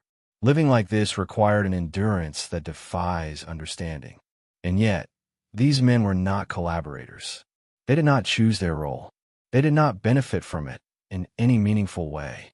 They were coerced into participation under threat of immediate death. Their survival was not a privilege, but a burden imposed upon them, one that crushed body and soul alike. After the war, very few Sonderkommando from Belzec were alive to speak. This was by design. The camp succeeded almost completely in eliminating those who could testify to its inner workings. What we know comes from fragments, from rare escapes, from perpetrator testimony that minimized and distorted from the ground itself. But even in the absence of voices, their presence remains. It is there in the efficiency of the killing process, which required hands to carry it out. It is there in the scale of destruction, which could not have occurred without forced labor. And it is there in the moral weight of Belzec, which rests not only on the perpetrators, but on the unimaginable suffering of those compelled to assist in the annihilation of their own people. The Sonderkommando were trapped between life and death, between victim and witness, between silence and truth. They occupied a space the camp created deliberately, a space where humanity was twisted into something unrecognizable. Their existence exposes the depth of the system's cruelty, revealing that Belzec did not simply kill bodies, but weaponized survival itself. As the camp continued to operate, as transports multiplied and the pace accelerated, the burden placed on these forced witnesses grew heavier still. They carried the knowledge of what Belzec was becoming, and of what it would soon do next. And in the shadows of the gas chambers, as ash settled over the forest and the machinery roared on, they waited, knowing that the system they served would eventually turn on them too, and erase them as thoroughly as it erased everyone else. Chapter 10. Numbers without names. There are no photographs of the killings at Belzec, no liberation footage, no lines of survivors staring into a camera. What remains instead are numbers, written long after the smoke cleared, after the ground was leveled, after the men who ran the camp tried to forget it ever existed. Numbers are what survived Belzec, because almost no people did. And even those numbers are uncertain, blurred by deliberate destruction, missing records, and a silence engineered as carefully as the camp itself. The killing here moved too fast to leave traces. Trains arrived full and left empty. Entire communities disappeared in days. Towns that had existed for centuries lost their Jewish populations almost overnight. When officials later attempted to reconstruct what happened, they were confronted not with evidence, but with absence. Belzec did not produce prisoners. It produced voids. Historians estimate that between 430,000 and 500,000 Jews were murdered here in less than 1 year. The range itself is telling. It reflects not scholarly disagreement, but the success of the Nazi effort to erase proof. Unlike Auschwitz, where registration numbers, transport lists, and survivor testimony exist in abundance, Belzec left behind almost nothing. The camp functioned so efficiently that it nearly succeeded in deleting itself from history. The victims came primarily from southeastern Poland, from towns and villages that had once pulsed with Jewish life. Lublin, Lwow, Zamość, Tarnow, small shtetls and large urban ghettos alike fed into the machinery. People were deported in waves. Sometimes entire districts emptied at once. There was no gradual attrition. This was liquidation. What makes Belzec uniquely difficult to grasp is the speed. Most extermination camps operated over several years. Belzec did its work in roughly 10 months. In that time, it annihilated a population comparable to that of a major city. The pace was relentless. There were weeks when transports arrived daily, sometimes multiple in a single day. The camp ran at full capacity, pushing its systems to the limit. For those trapped inside the ghettos awaiting deportation, numbers were meaningless. They lived moment to moment, driven by hunger, fear, and rumor. But for the administrators overseeing Operation Reinhard, numbers were everything. Reports tracked how many had been removed, how many ghettos remained, how quickly the problem was being resolved. Human lives were reduced to statistics and ledgers that treated extermination as progress. The scale of murder was so vast that even perpetrators struggled to conceptualize it. Guards spoke later of losing track, of transports blurring together, of faces merging into a single, indistinct mass. This was not empathy. It was dissociation. Killing at this level demanded emotional numbness. Individual lives became noise. Children made up a staggering proportion of the dead. Entire generations were wiped out before they had the chance to learn, to grow, to remember. Infants arrived in arms and left as ash. Elderly people who had survived pogroms, wars, and displacements were murdered alongside the young. There was no hierarchy of death here.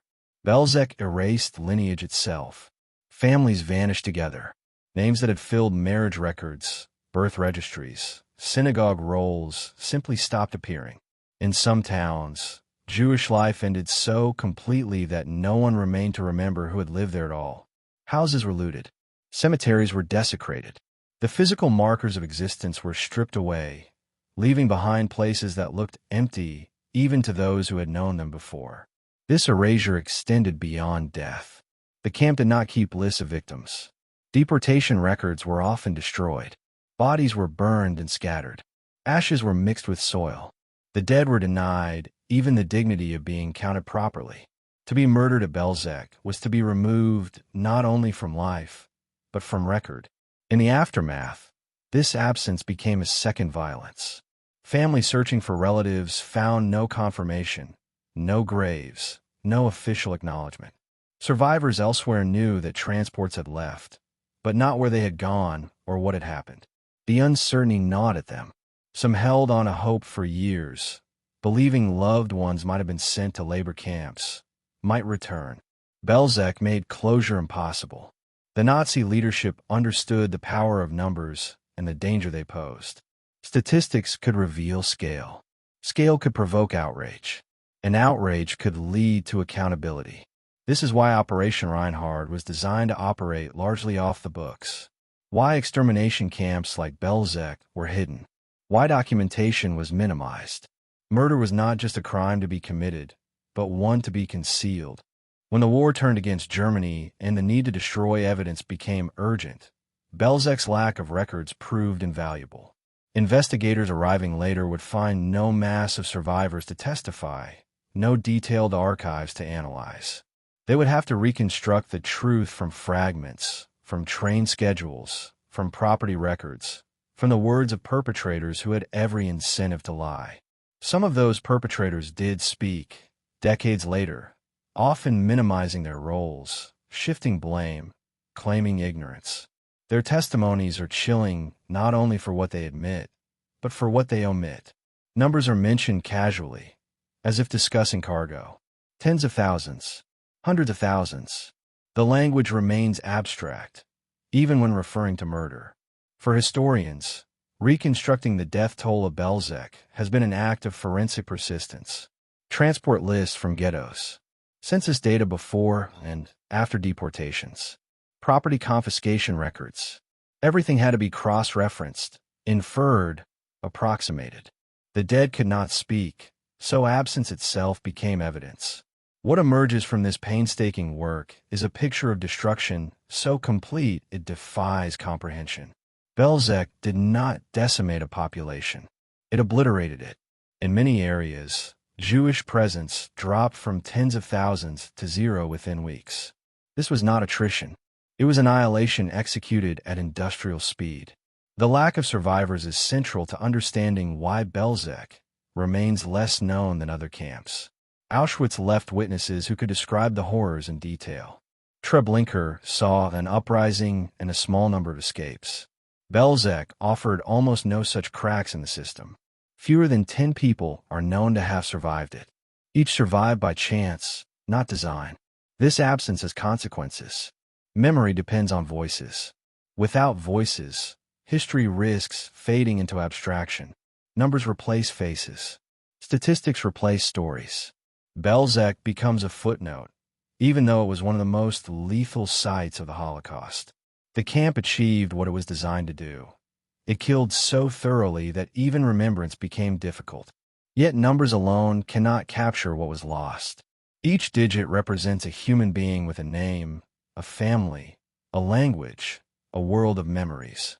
The inability to name them is not a failure of history, but a reflection of the crime itself.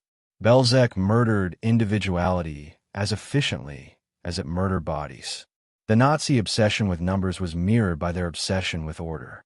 Deportations were scheduled to the minute. Killing rates were tracked. Capacity was calculated. This bureaucratic mindset allowed perpetrators to distance themselves from reality. When murder is reduced to figures on a page, conscience becomes negotiable. For the victims, this reduction was total. They were not registered. They were not assigned numbers. They were not given identities within the system.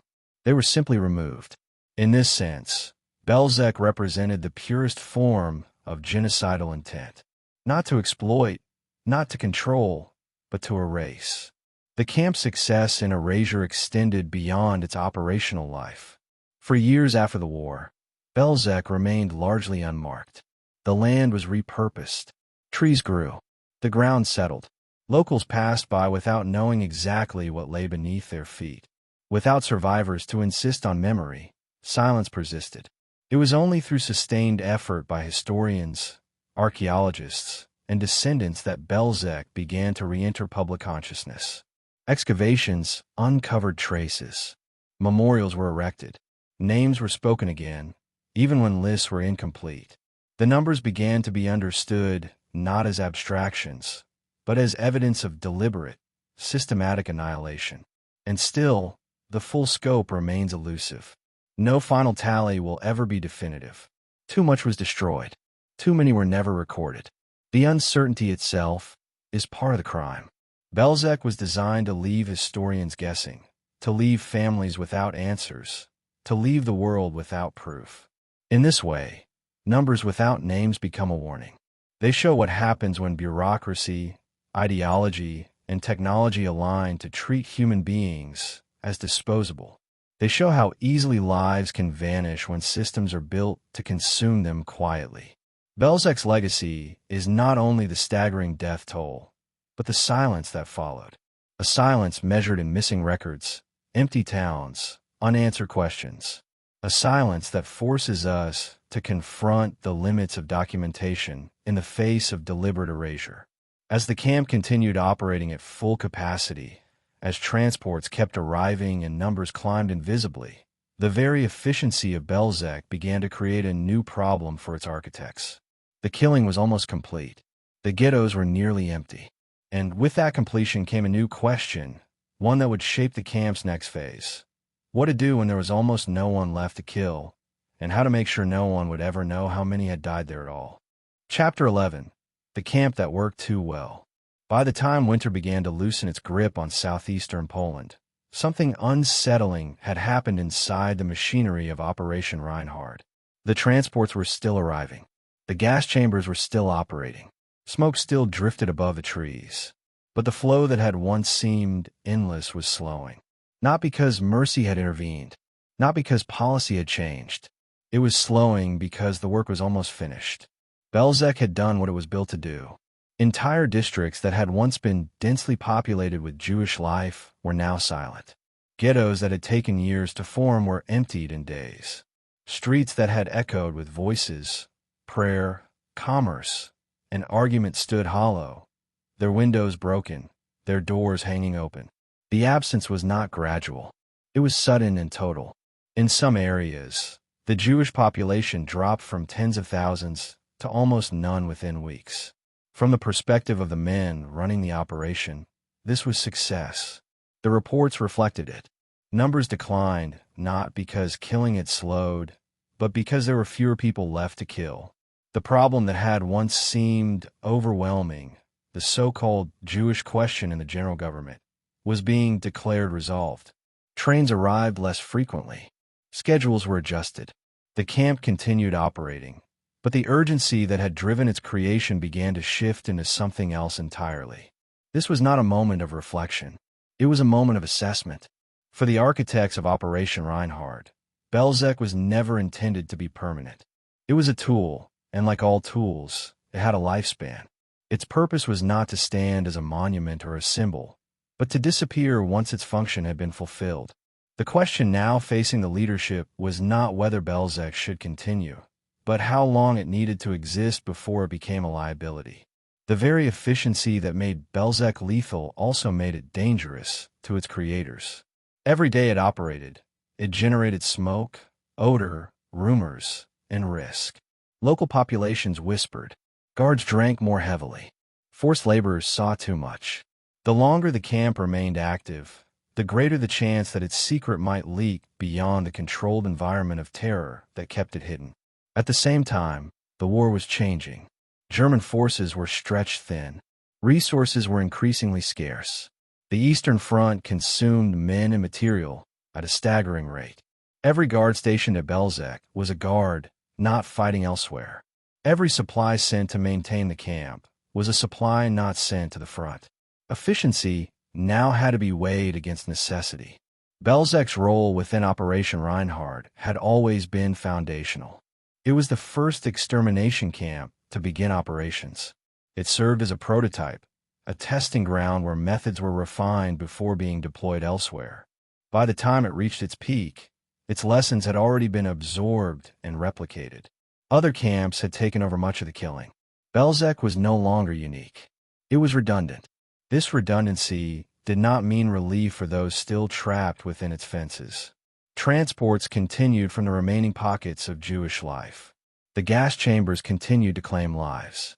The Sonderkommando continued their forced labor, fully aware that their usefulness was diminishing with every transport completed.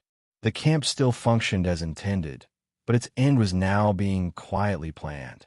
The language used in internal discussions reflected this shift. References to Belzec became less frequent. Attention moved to other sites, other priorities. The camp was no longer the centerpiece of the operation. It was a problem to be concluded. For the men stationed there, this created a new tension. They sensed the change, even if they were not informed explicitly. Fewer transports meant fewer distractions. Fewer distractions meant more time to think. And thinking was dangerous in a place like this. Some grew restless, others more brutal. Alcohol consumption increased. Violence toward prisoners intensified, as if cruelty could fill the growing void. The Sonderkommando felt it most acutely. They knew that the end of killing would not mean freedom for them. It would mean liquidation. The system could not allow witnesses to survive once their role was complete. The slowing pace of transports was not a relief. It was a countdown. In the surrounding region, the effects were unmistakable. Jewish absence reshaped entire landscapes. Homes were seized or abandoned. Businesses shuttered. Synagogues fell into ruin. The cultural fabric of towns and villages was torn out, leaving behind a distorted version of normality under occupation. Non-Jewish residents adapted to this new reality, some with guilt, some with indifference, some with opportunism. The camp itself began to feel heavier, as if burdened by the weight of what it had accomplished. The smell lingered, even when no transports arrived. Ash lay embedded in the soil. The ground bore scars that could not be smoothed away quickly. Belzec was no longer just a killing site. It was a contaminated place, saturated with death. This saturation posed a problem for secrecy. Burning bodies produced smoke that could be seen for miles. The stench carried on the wind. Even those who did not know exactly what was happening knew that something was deeply wrong. Rumors spread among locals and beyond. In a war increasingly defined by chaos, Belzec risked becoming noticeable. The leadership understood this risk. They had anticipated it from the beginning. Plans to dismantle the camp had always existed, waiting for the moment when killing slowed enough to make cleanup possible. That moment was approaching. The decision to close Belzec was not marked by ceremony or announcement. It unfolded quietly, through orders that spoke of transfers, redeployments, and construction changes. Personnel were reassigned. Equipment was moved. The killing continued, even as preparations for its end were set in motion. There would be no pause, no gap, no mercy for those who arrived during this transitional period. For the victims still being sent to Belzec, nothing changed. They arrived believing lies. They undressed. They were killed. The system did not soften as it approached its conclusion. If anything, it hardened. Loose and were dangerous. Speed was essential. The remaining Jews of the region had to be eliminated completely. This phase revealed the coldest logic of the operation. Belzec was not shut down because killing was wrong, or because the cost was too high. It was shut down because it had succeeded.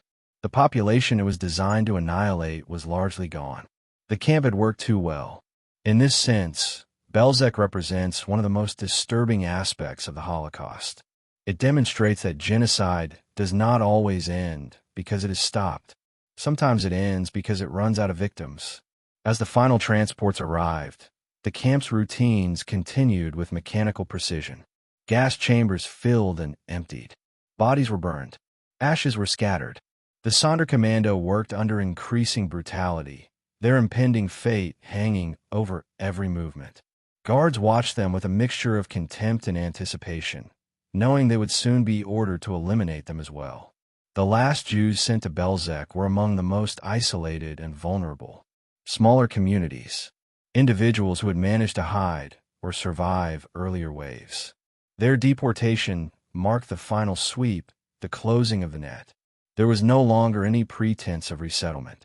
The lies were thinner now, more desperate, but still enforced through violence and fear. When the final killings were completed, Belzec did not celebrate. There were no speeches, no acknowledgments. The camp simply shifted into a new phase, one that would prove just as deliberate and chilling as the killing itself. The absence of victims created a vacuum. The machinery that had consumed hundreds of thousands of lives now turned inward, toward erasing its own traces. The men who had built and run the camp prepared to dismantle it piece by piece, to scrub its existence from the landscape as thoroughly as it had scrubbed people from life. For the perpetrators, this transition offered a kind of psychological relief. Killing had been intense, exhausting, destabilizing. Cleanup felt like closure. It allowed them to imagine that what they had done could be sealed away, buried under soil and bureaucracy. It allowed them to believe that history itself could be manipulated. For the land, there was no such relief. The soil was saturated. The forest was scarred. Even as structures would soon be torn down, the ground remembered what had been placed into it. The earth does not forget as easily as people do. Belzec's closure marked a turning point not just in Operation Reinhard, but in the Holocaust as a whole. It demonstrated that extermination camps could be temporary, disposable tools. That genocide could be industrialized, completed, and dismantled within a single year. That mass murder did not require permanence to be effective. This realization would shape what came next. As the camp prepared to vanish, a new phase began, one focused not on killing people, but on killing evidence. Bodies would be exhumed and burned again. Buildings would be dismantled. Trees would be planted. A farmhouse would rise where gas chambers once stood. The goal was not merely to end operations, but to ensure that nothing remained that could testify to what had happened there. Belzec had done its job.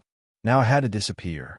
And as the first steps toward erasure were taken, as the machinery fell silent and the final smoke drifted away, the ground beneath the camp held a secret that would resist every attempt to bury it completely, waiting for the moment when the world would be forced to confront not just how Belzec killed, but how close it came to succeeding in being forgotten forever. Chapter 12. Erasing the evidence. The killing had ended, but the work was not finished. In some ways, it was only just beginning. Belzec had accomplished its primary task with terrifying efficiency, and now it entered a phase that was just as deliberate, just as methodical, and just as revealing of the intentions behind it. The men who had built the camp understood that murder alone was not enough. What had been done here had to be made to vanish. Silence was the final objective. When the last transports were gone and the gas chambers no longer echoed with screams, the camp did not fall quiet. Instead, a new rhythm took over, slower but no less grim. Orders were issued to dismantle, to exhume, to burn again. The ground itself was now the enemy. It held too much. It remembered too well, and had to be forced to forget. The first problem was the graves. During the early months of operation, bodies had been buried hastily in mass pits dug into the sandy soil. Speed had mattered more than permanence. Thousands upon thousands of corpses were layered into the earth, covered with shallow soil, left to decompose under pressure and heat. At the time, this seemed sufficient. But decomposition had a way of revealing what men try to hide. The ground began to swell. Gases built up beneath the surface, causing the soil to rise and crack. Fluids seeped upward, darkening patches of earth. The smell became impossible to ignore. Even before the decision to close the camp, Belzec had become a place that could not fully conceal itself. Anyone who came too close knew that something unnatural lay beneath the forest floor. This was unacceptable. The order came to exhume the bodies. Forced laborers were driven to dig into the graves they themselves had filled. Shovels struck bone. Hands tore at decomposed flesh. Bodies came apart as they were lifted, collapsing into fragments that barely held their shape. The smell was overwhelming, far worse than before, a thick, suffocating stench that clung to lungs and skin. Even the guards struggled to endure it, covering their faces, shouting orders to speed the work along. The corpses were dragged out and stacked onto pyres constructed from railway tracks and wood. The rails were laid across stone supports, creating makeshift grates. Bodies were layered on top, packed tightly, coated in fuel, and set alight. Flames roared high, consuming flesh and fabric, melting fat that dripped downward and fed the fire. Smoke poured into the sky, dense and black, visible for miles. This burning did not happen once. It happened over and over again, day after day, until the ground was emptied of its dead. The goal was not simply disposal. It was obliteration. Bones were crushed. Ashes were sifted. Larger fragments were ground down and scattered. Nothing recognizable was meant to remain. The human form had to be reduced to dust, indistinguishable from the soil beneath it. This process revealed something essential about Belzec. The camp was not dismantled out of fear of discovery alone. It was dismantled because the crime itself demanded completion. Killing bodies without erasing evidence would leave behind truth. And truth was dangerous. As the burning continued, the physical structures of the camp began to disappear. Wooden buildings were torn down. Barracks were dismantled plank by plank. Fences were removed. The gas chambers themselves, the heart of the killing operation, were disassembled and destroyed. Walls that had absorbed screams and panic were reduced to rubble. Nails were pulled from beams. Materials were carted away or reused elsewhere. Nothing was left standing that could tell a story. The railway spur was removed. Gravel was redistributed. Tracks were dismantled so that trains would no longer stop here. The platform that had received hundreds of thousands of victims vanished, leaving behind no clear marker of its purpose. The path through the forest, the corridor that had guided people to their deaths, was torn apart and allowed to collapse back into nature. Trees were planted deliberately. Young saplings were placed across the site, their roots intended to penetrate disturbed soil and bind it together. Grass was sown. The ground was leveled. The scars of excavation were smoothed over. The landscape was engineered to look ordinary again, even peaceful. A farmhouse was built near the center of the former camp. Its presence was meant to signal normalcy, to suggest that this land had always been agricultural, always been lived upon. A caretaker and his family were installed there, tasked with maintaining the illusion. Livestock grazed where bodies had burned. Fields were plowed where graves had been emptied. The message was clear: nothing to see here. For the men who carried out this erasure, the work offered a strange sense of relief. Killing had been intense, exhausting, and psychologically corrosive. Cleanup felt final. It allowed them to believe they were closing a chapter, sealing something away.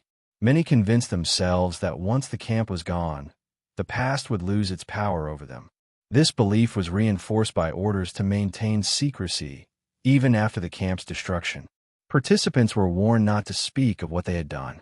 Documentation was destroyed. Correspondence was minimized. Silence became policy. Those who had been involved were transferred elsewhere, scattered across the collapsing Reich, carrying their knowledge inward rather than outward. The Sonderkommando did not survive this phase. Once the work of burning and dismantling was complete, the forced laborers were no longer needed. They had seen too much. They knew too much. And like everything else at Belzec, they were eliminated systematically. Some were shot. Others were sent into the gas chambers they had emptied so many times before. Their deaths were not an afterthought. They were part of the plan from the beginning. With the witnesses gone, Belzec came closer to fulfilling its ultimate objective: total erasure. By the time the camp officially ceased to exist, there was little left that an outsider could identify as extraordinary. The forest had reclaimed much of the land. The farmhouse stood quietly. The air no longer carried constant smoke. Trains passed through the region without stopping. To someone unaware of what had happened, Belzec looked like any other rural area scarred briefly by war. This transformation was not incidental. It was intentional down to the smallest detail. The Nazis understood that memory relies on place. Destroy the place, and memory weakens. Remove markers, and questions fade. Turn killing sites into fields and homes, and future generations walk unknowingly over what lies beneath their feet. For years, the strategy worked. After the war, investigators searching for evidence of mass murder struggled at Belzec. There were no buildings to examine, no survivor population to interview, no extensive paper trail to follow. The site offered little more than disturbed soil and fragments that were easy to dismiss or overlook. Compared to camps that remained intact, Belzec seemed almost intangible. This near success is one of the most disturbing aspects of the camp's history. Belzec was not only designed to kill efficiently, it was designed to vanish efficiently. It came closer than almost any other extermination camp to achieving that goal. And yet, erasure is never complete. The land resisted. Ash mixed with soil in ways that could not be fully disguised. Bone fragments resurfaced after heavy rains. The ground settled unevenly, betraying the disturbances beneath. Locals knew, even if they did not speak openly. Children were warned not to play in certain areas. Farmers avoided plowing too deeply. Silence was maintained, but it was a silence shaped by knowledge, not ignorance. Decades later, when archaeologists began to investigate the site, they found what the perpetrators had tried so hard to eliminate: layers of ash, burned bone, traces of structures long dismantled. The earth itself testified. This confrontation between intention and reality reveals the final cruelty of Belzec. The camp did not only murder hundreds of thousands of people, it attempted to murder memory itself. It sought to ensure that the victims would not be mourned, not named, not even known. It aimed to leave behind a blank space in history where an entire population had once existed. The effort to erase evidence also shaped post-war justice. Many of those responsible for Belzec escaped accountability precisely because proof was so scarce. Trials struggled to establish timelines, numbers, and individual responsibility. Defendants claimed ignorance, claimed they had only heard rumors, claimed there was no way to know what had truly happened at a site that no longer existed. This ambiguity was not accidental. It was engineered, and yet, the absence of evidence became evidence in itself. The sheer emptiness of Belzec, the lack of survivors, the deliberate destruction, all pointed toward a crime of extraordinary magnitude. Historians learned to read silence as testimony, to understand that when nothing remains, it is often because someone worked very hard to make it so. The dismantling of Belzec marked the final operational act of the camp, but it did not end its story. Instead, it transformed it. Belzec ceased to be a place of killing and became a place of absence, a void in the historical landscape that demanded explanation. In this void, questions lingered. Who had been killed here? How many? Where they come from? Where were their graves? These questions haunted survivors elsewhere, descendants searching for lost family, scholars piecing together fragments of the past. The camp's destruction did not silence inquiry. It sharpened it. The Nazis believed that by leveling Belzec, they could outrun history, that without walls or records, the truth would dissolve into rumor and then into nothing. They underestimated the persistence of memory, even when stripped of witnesses, because memory does not rely solely on structures. It lives in absence. It lives in unanswered questions.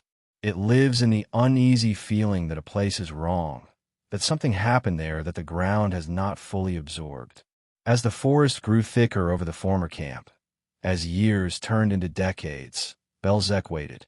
It waited for a moment when the silence imposed upon it would be challenged, when the effort to erase would itself be exposed as part of the crime. That moment would come slowly, unevenly, driven not by official records or surviving perpetrators, but by the determination to remember what was meant to be forgotten. And in that reckoning, Belzec would emerge again, not as a functioning camp, but as a warning. A reminder of how far a system can go when it seeks not only to destroy lives, but to erase the very proof that those lives ever existed at all. Chapter 13: Silence After the Smoke. When a machine stopped and the forest began to grow back, Belzec did not become a ruin. It became something far more dangerous. It became quiet, not the quiet of peace, but the quiet of absence, of questions unanswered, of crimes committed so efficiently that even their echoes seemed to fade. The camp had vanished from the landscape, and with it vanished the urgency to speak. Silence settled over the site like a second burial. In the months after Belzec was dismantled, those who had operated it scattered across a collapsing Reich. Some were transferred to other duties. Some returned to civilian life. Some died in the chaos of war. They carried with them memories they did not volunteer and truths they were not asked to share. There was no moment of reckoning inside the camp itself. No liberation. No confrontation between victim and perpetrator. The end came quietly, and that quiet followed them. For survivors elsewhere, Belzec was a word spoken rarely, if at all. There were almost no witnesses who could describe it. No barracks filled with emaciated prisoners when Allied forces arrived. No piles of documents waiting to be discovered. Families knew that relatives had been deported east, but east was a vast and shifting direction. Belzec disappeared into that uncertainty, becoming a destination without proof. In the immediate aftermath of the war, the world struggled to understand the scale of what had happened across occupied Europe. Trials focused on visible crimes, on camps that still stood, on perpetrators whose actions could be documented with survivors and paperwork. Belzec did not fit easily into this framework. It offered little evidence beyond disturbed earth and rumor. Its victims had been murdered so quickly, and its structures dismantled so completely, that it seemed almost theoretical to those unfamiliar with its history. This invisibility was not accidental. It was the final stage of the crime. Those responsible relied on time to do what fire and shovels had begun. They assumed that without witnesses, memory would erode, that the world, exhausted by war, would move on, that Belzec would be absorbed into a general understanding of atrocity, stripped of specificity, stripped of urgency. In many ways, they were right. For years, Belzec remained largely absent from public consciousness. It appeared in footnotes, in specialist studies, rarely in popular narratives of the Holocaust. Auschwitz became the symbol. Its scale, its survivors, its documentation made it visible. Belzec, by contrast, remained almost abstract, its horrors inferred rather than seen. This imbalance had consequences. Without stories anchored in faces and voices, Belzec risked becoming just another statistic, another name on a list of camps, its uniqueness blurred. The fact that it was designed solely for extermination, that almost no one survived it, that it operated for such a short yet devastating period, was often overlooked. Silence also shaped justice. When post-war courts attempted to investigate crimes committed at Belzec, they faced enormous obstacles.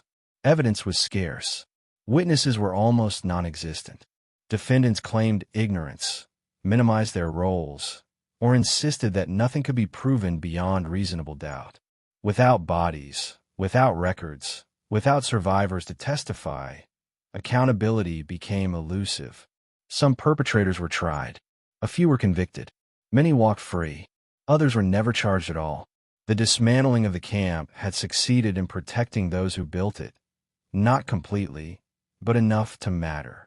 Belzec became an example of how total erasure complicates justice, how the absence of evidence can shield the guilty long after the crime. For the surrounding communities, silence took on a different shape. Local residents had known something was wrong. They had smelled the smoke. They had seen the guards. They had watched trains arrive and leave empty. After the war, many chose not to speak openly, some out of fear, some out of guilt, some out of exhaustion. The land itself seemed to demand quiet. Children grew up playing near a place they did not fully understand. Parents warned them not to dig too deep, not to ask too many questions. The soil yielded fragments from time to time, small reminders that the past was not as buried as it appeared. Bones surfaced after rain, ash mixed with sand. These discoveries were often reburied quietly, without ceremony, without record. Silence, in this context, was not always denial. Sometimes it was survival, a way to live alongside an unbearable truth without being consumed by it. But silence also allowed forgetting to take root, and forgetting is what Belzec had been designed to achieve. For survivors of other camps and ghettos, Belzec haunted the edges of memory. They knew people who had been sent there. They heard whispers. Some pieced together fragments through chance encounters and rumors.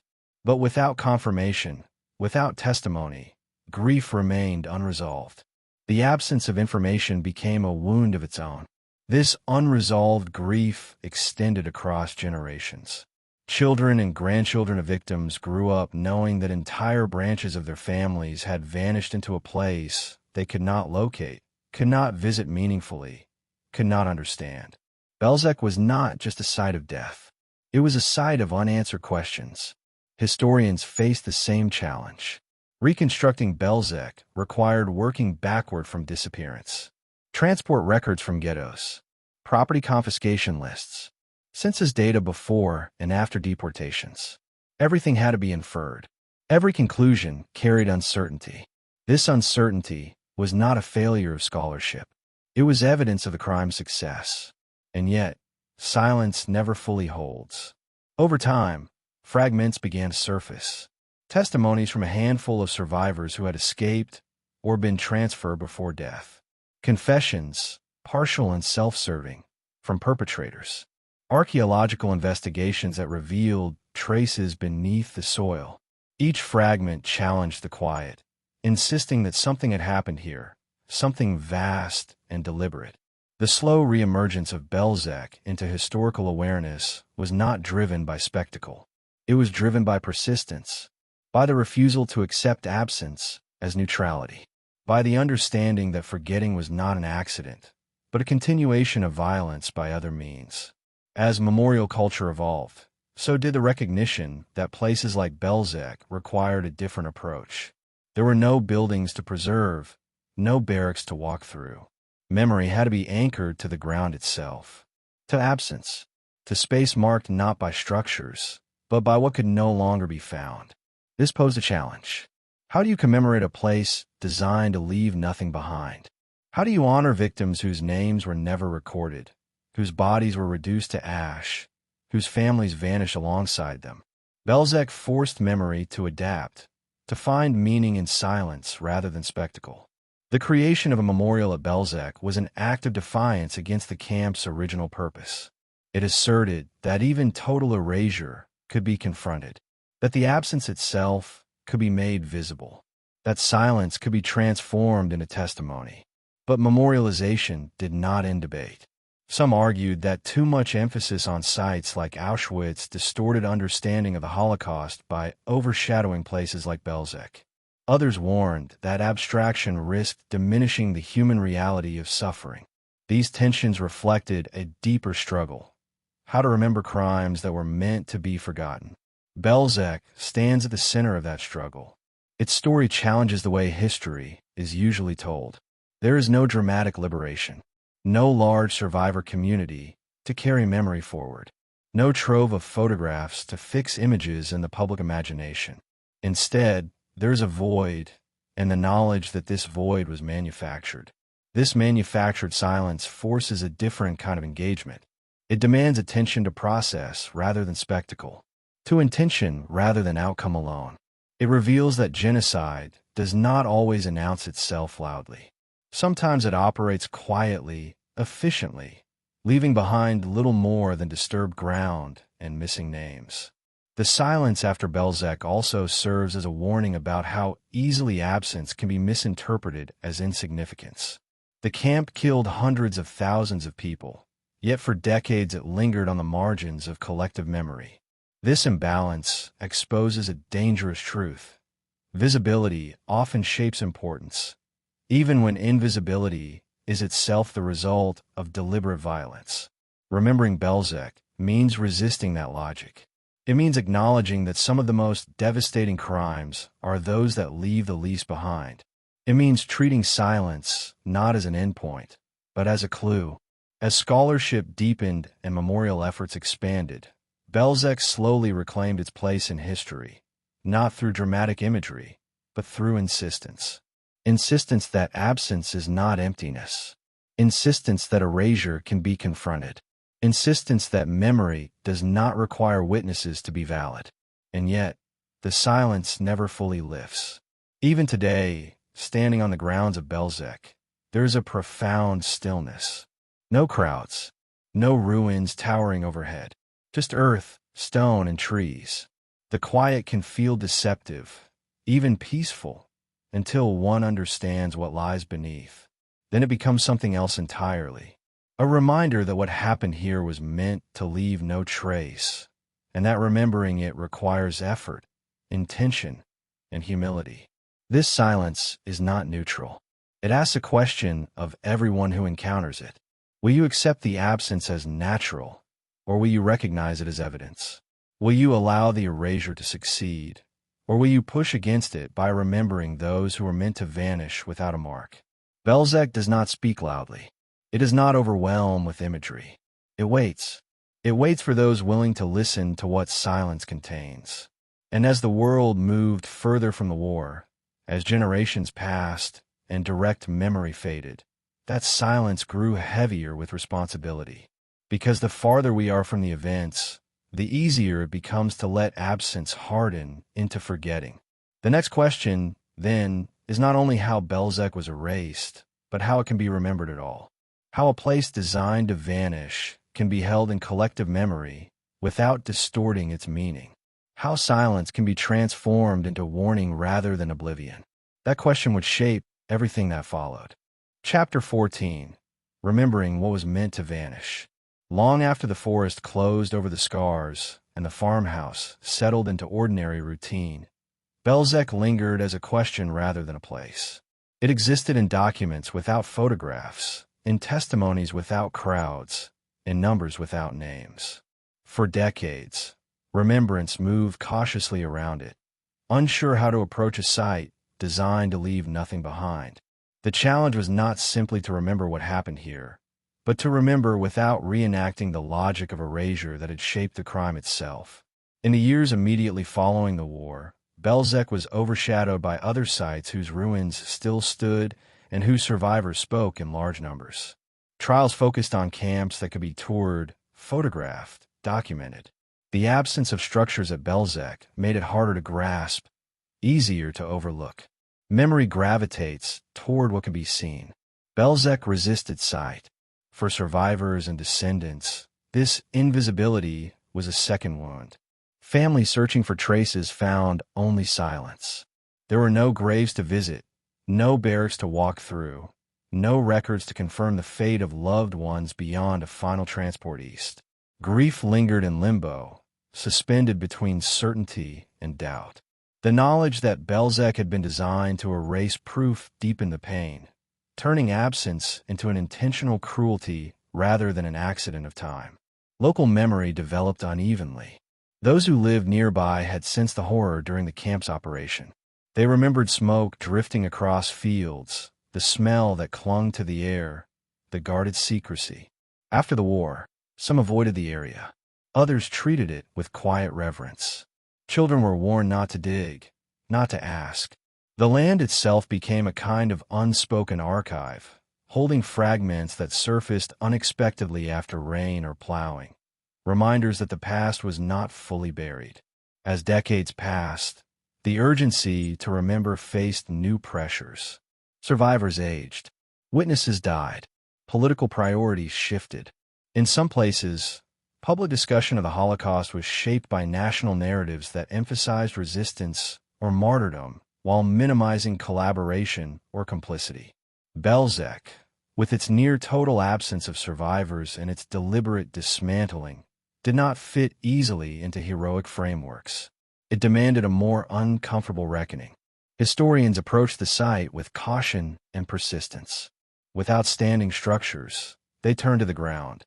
Archaeological work revealed what the perpetrators had tried to destroy: layers of ash, burned bone fragments, traces of foundations, disturbed soil patterns that mapped the camp's layout. Each finding confirmed what documents and testimonies suggested, grounding inference in physical reality. The earth became the witness that human beings had been denied the chance to be. This process of rediscovery was slow and often contested. There were ethical debates about how much to excavate, how to balance the pursuit of knowledge with respect for the dead. Belzec forced scholars and memorial planners to confront difficult questions. Is uncovering evidence a form of honoring or a violation? How do you study a mass grave without turning it into an exhibit? Where does documentation end and exploitation begin? Out of these debates emerged a new approach to remembrance, one shaped by restraint rather than reconstruction. Belzec would not be rebuilt. Its gas chambers would not be reconstructed. Instead, memory would be anchored in absence itself, making the void visible without filling it with replicas that risked distorting the truth. The memorial that eventually took shape did not attempt to recreate what had been destroyed. It acknowledged destruction as the core fact. Stone pathways trace where structures once stood. Markers indicate the scale of killing without sensationalism. The ground is treated not as empty land, but as a cemetery without headstones. Visitors are invited not to look at ruins, but to stand with what is missing. This design choice reflects an understanding of Belzec's unique place in history. To reconstruct the camp would be to misunderstand it. Belzec was meant to disappear. Any attempt to rebuild it risks imposing a narrative of permanence that contradicts its reality. The memorial instead insists that disappearance itself is the story. For many visitors, this experience is unsettling. There are no dramatic visuals, no towering remnants. The quiet can feel anticlimactic until understanding settles in. Then the silence becomes overwhelming. It demands attention. It forces imagination to fill gaps, to confront the scale of loss without the mediation of spectacle. Education plays a crucial role here. Without context, absence can be misread as insignificance. Memorial guides, historical research, and survivor testimonies from related sites provide the framework needed to interpret the space. Belzec teaches that memory requires effort, that understanding does not come automatically, and that some truths resist easy presentation. The act of remembering Belzec also challenges broader narratives about the Holocaust. It underscores that extermination was not always accompanied by prolonged imprisonment or visible suffering over time. In places like Belzec, death was swift, systematic, and almost total.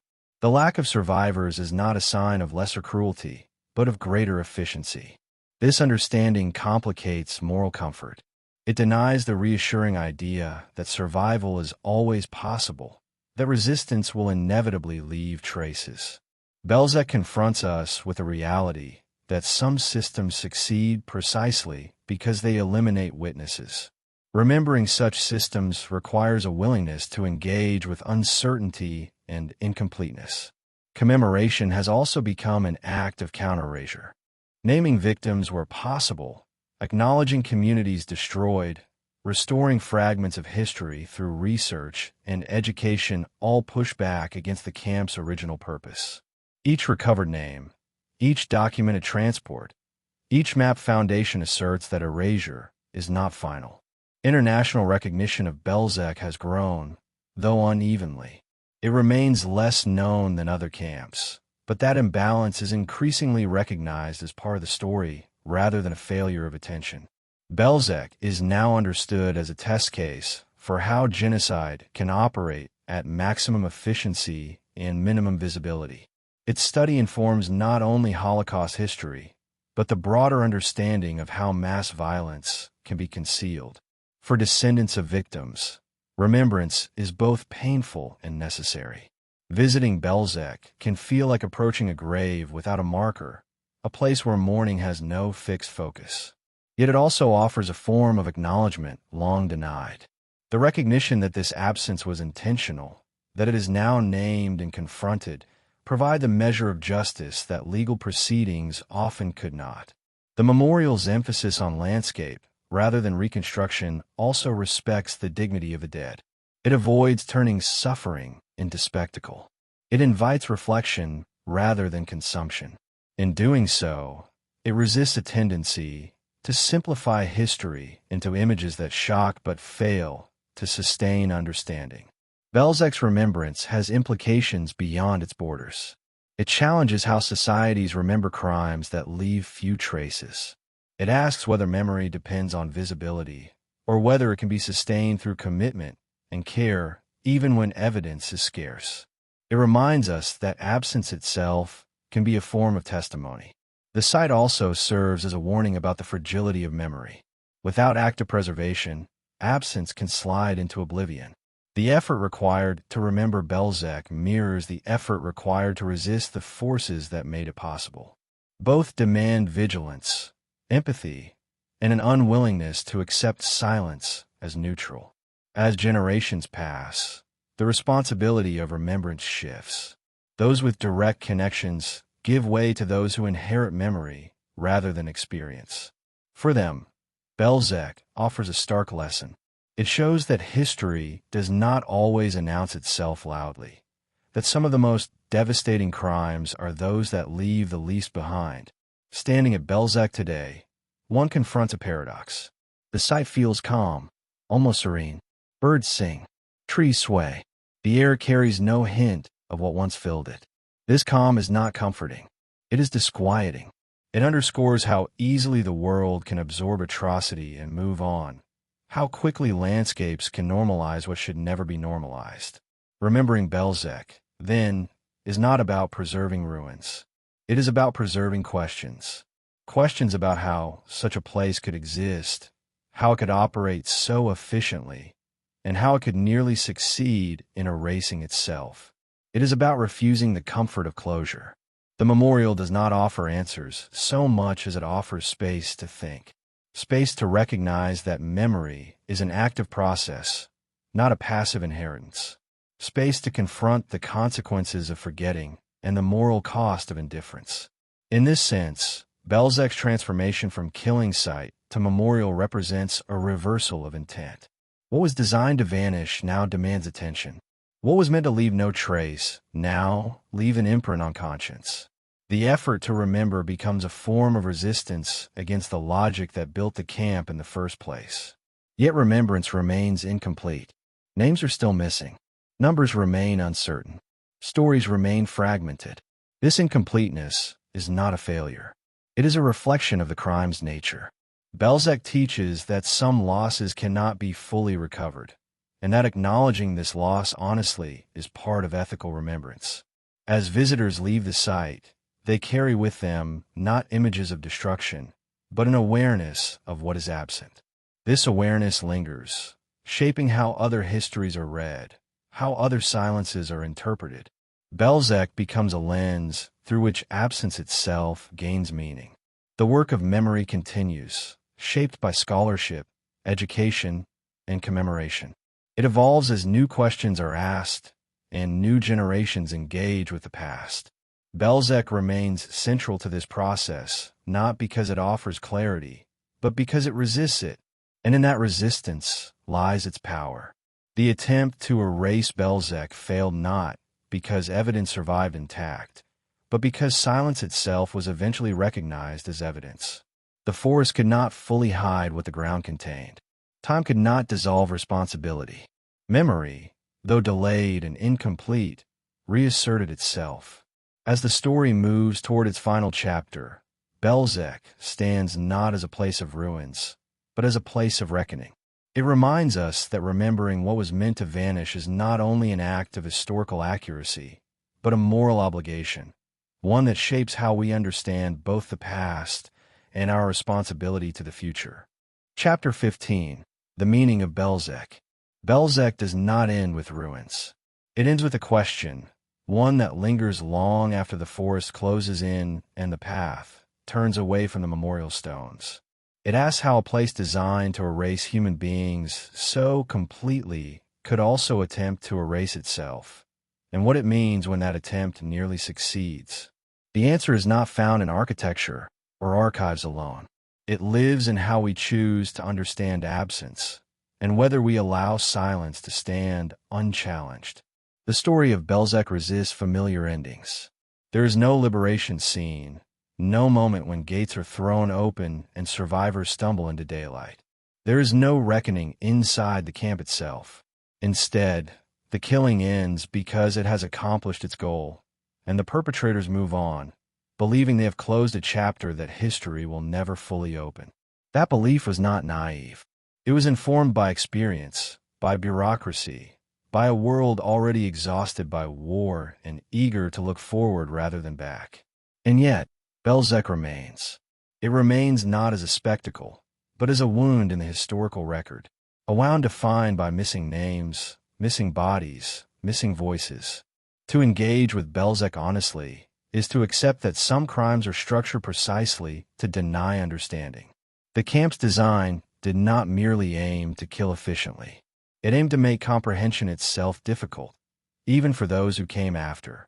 This difficulty has consequences. It tempts simplification. It invites abstraction. It risks turning human destruction into a concept rather than an experience. Belzec challenges that tendency by forcing attention onto what cannot be easily seen. It asks us to reckon with the idea that genocide does not always announce itself loudly, and that efficiency can be more dangerous than chaos. The people murdered at Belzec did not leave behind diaries describing daily life in the camp. They did not form a survivor community to pass memory forward through testimony. Their lives ended at the point of arrival. To remember them requires a different form of imagination, one grounded in empathy rather than evidence alone. It requires acknowledging that the absence of stories is itself part of the story. This absence is not empty. It is heavy. It presses on every attempt to narrate what happened here. Each estimate of the dead carries uncertainty. Each reconstructed transport list is incomplete. Each map of the camp is based on fragments. The historian is forced to confront limits, and in doing so, confronts the intentions of those who created those limits deliberately. Belzec reveals the Holocaust at its most distilled. There was no labor economy here, no prolonged exploitation of bodies over time. There was only extermination, executed with speed and secrecy. This clarity strips away any comforting illusions about utility or necessity. The camp existed to remove people from existence entirely, and to do so in a way that minimized disruption to the world beyond its fences. Understanding this forces a confrontation with ideology. Belzec was not the result of spontaneous hatred or battlefield brutality. It was the outcome of planning, of administrative decisions, of language that transformed murder into procedure. It demonstrates how ideology becomes lethal when it is embedded in systems, when it is normalized through routine, and when it is protected by silence. The perpetrators at Belzec were not all fanatics in the theatrical sense. Many were functionaries who learned to operate within a system that rewarded obedience and punished doubt. Their participation reminds us that extreme violence does not require constant rage. It can be carried out through calm voices, schedules, and forms. This realization is deeply unsettling because it places responsibility not only on monstrous individuals, but on structures that enable ordinary people to commit extraordinary crimes. The victims, by contrast, were denied structure.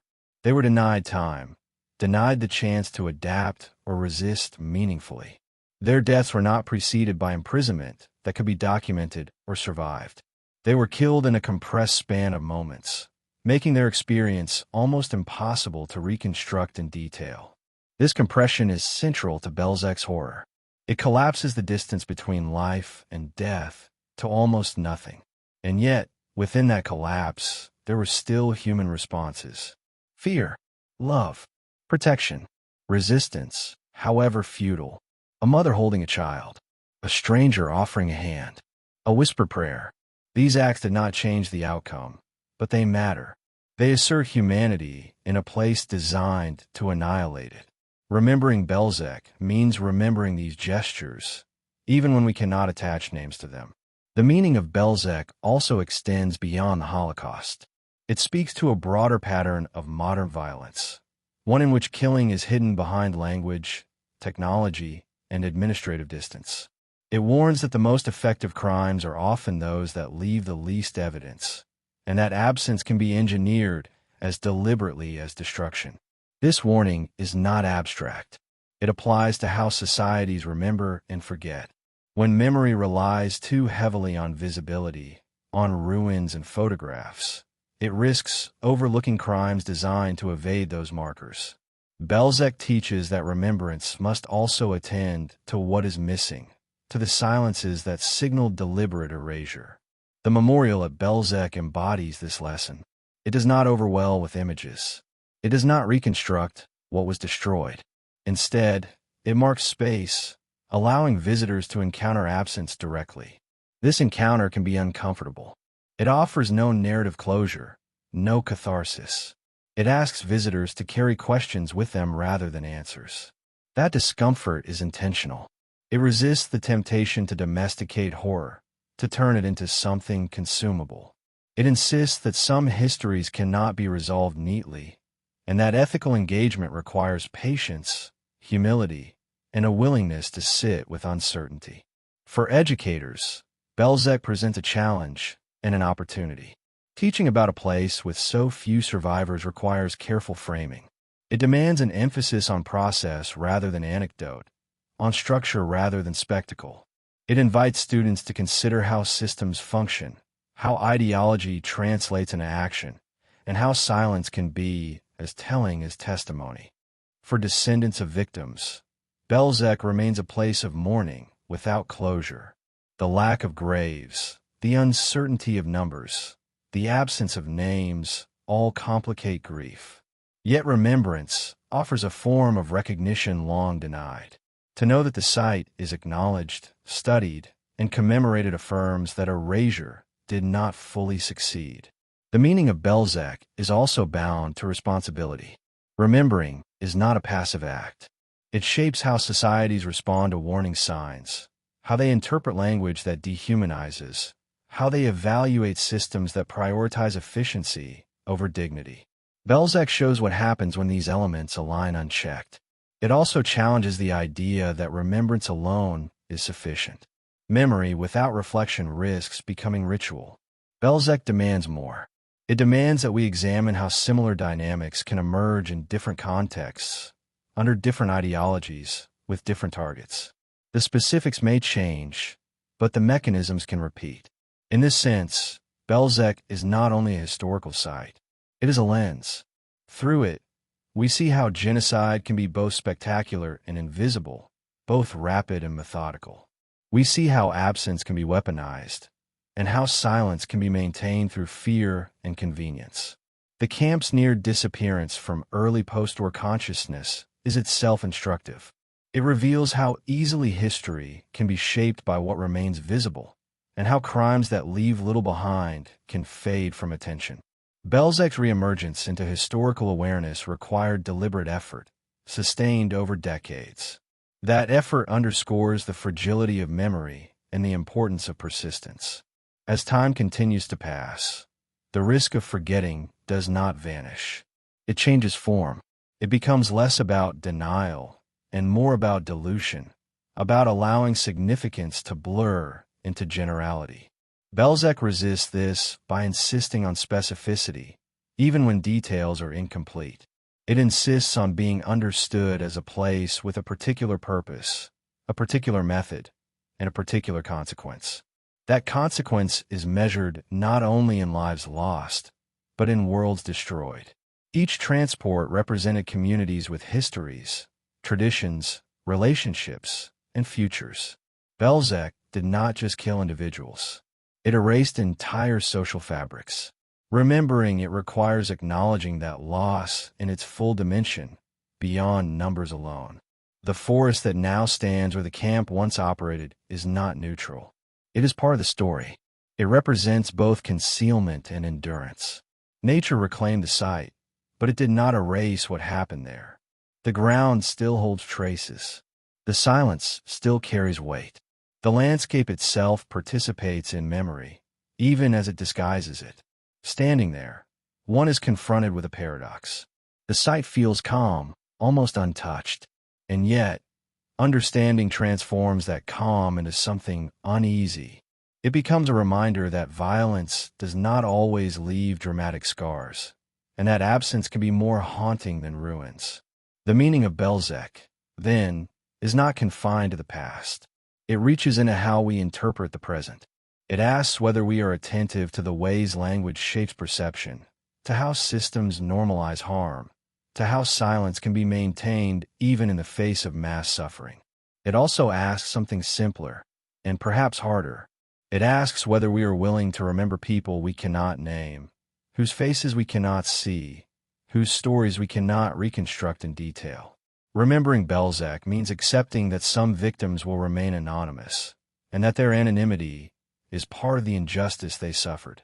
To honor them is not to pretend that the gaps can be filled, but to acknowledge those gaps honestly. It is to resist the temptation to smooth over uncertainty with false clarity. It is to let absence speak without allowing it to become oblivion. In this way, Belzec changes how we think about memory itself. Memory is not only about preserving what is known. It is also about confronting what was deliberately destroyed.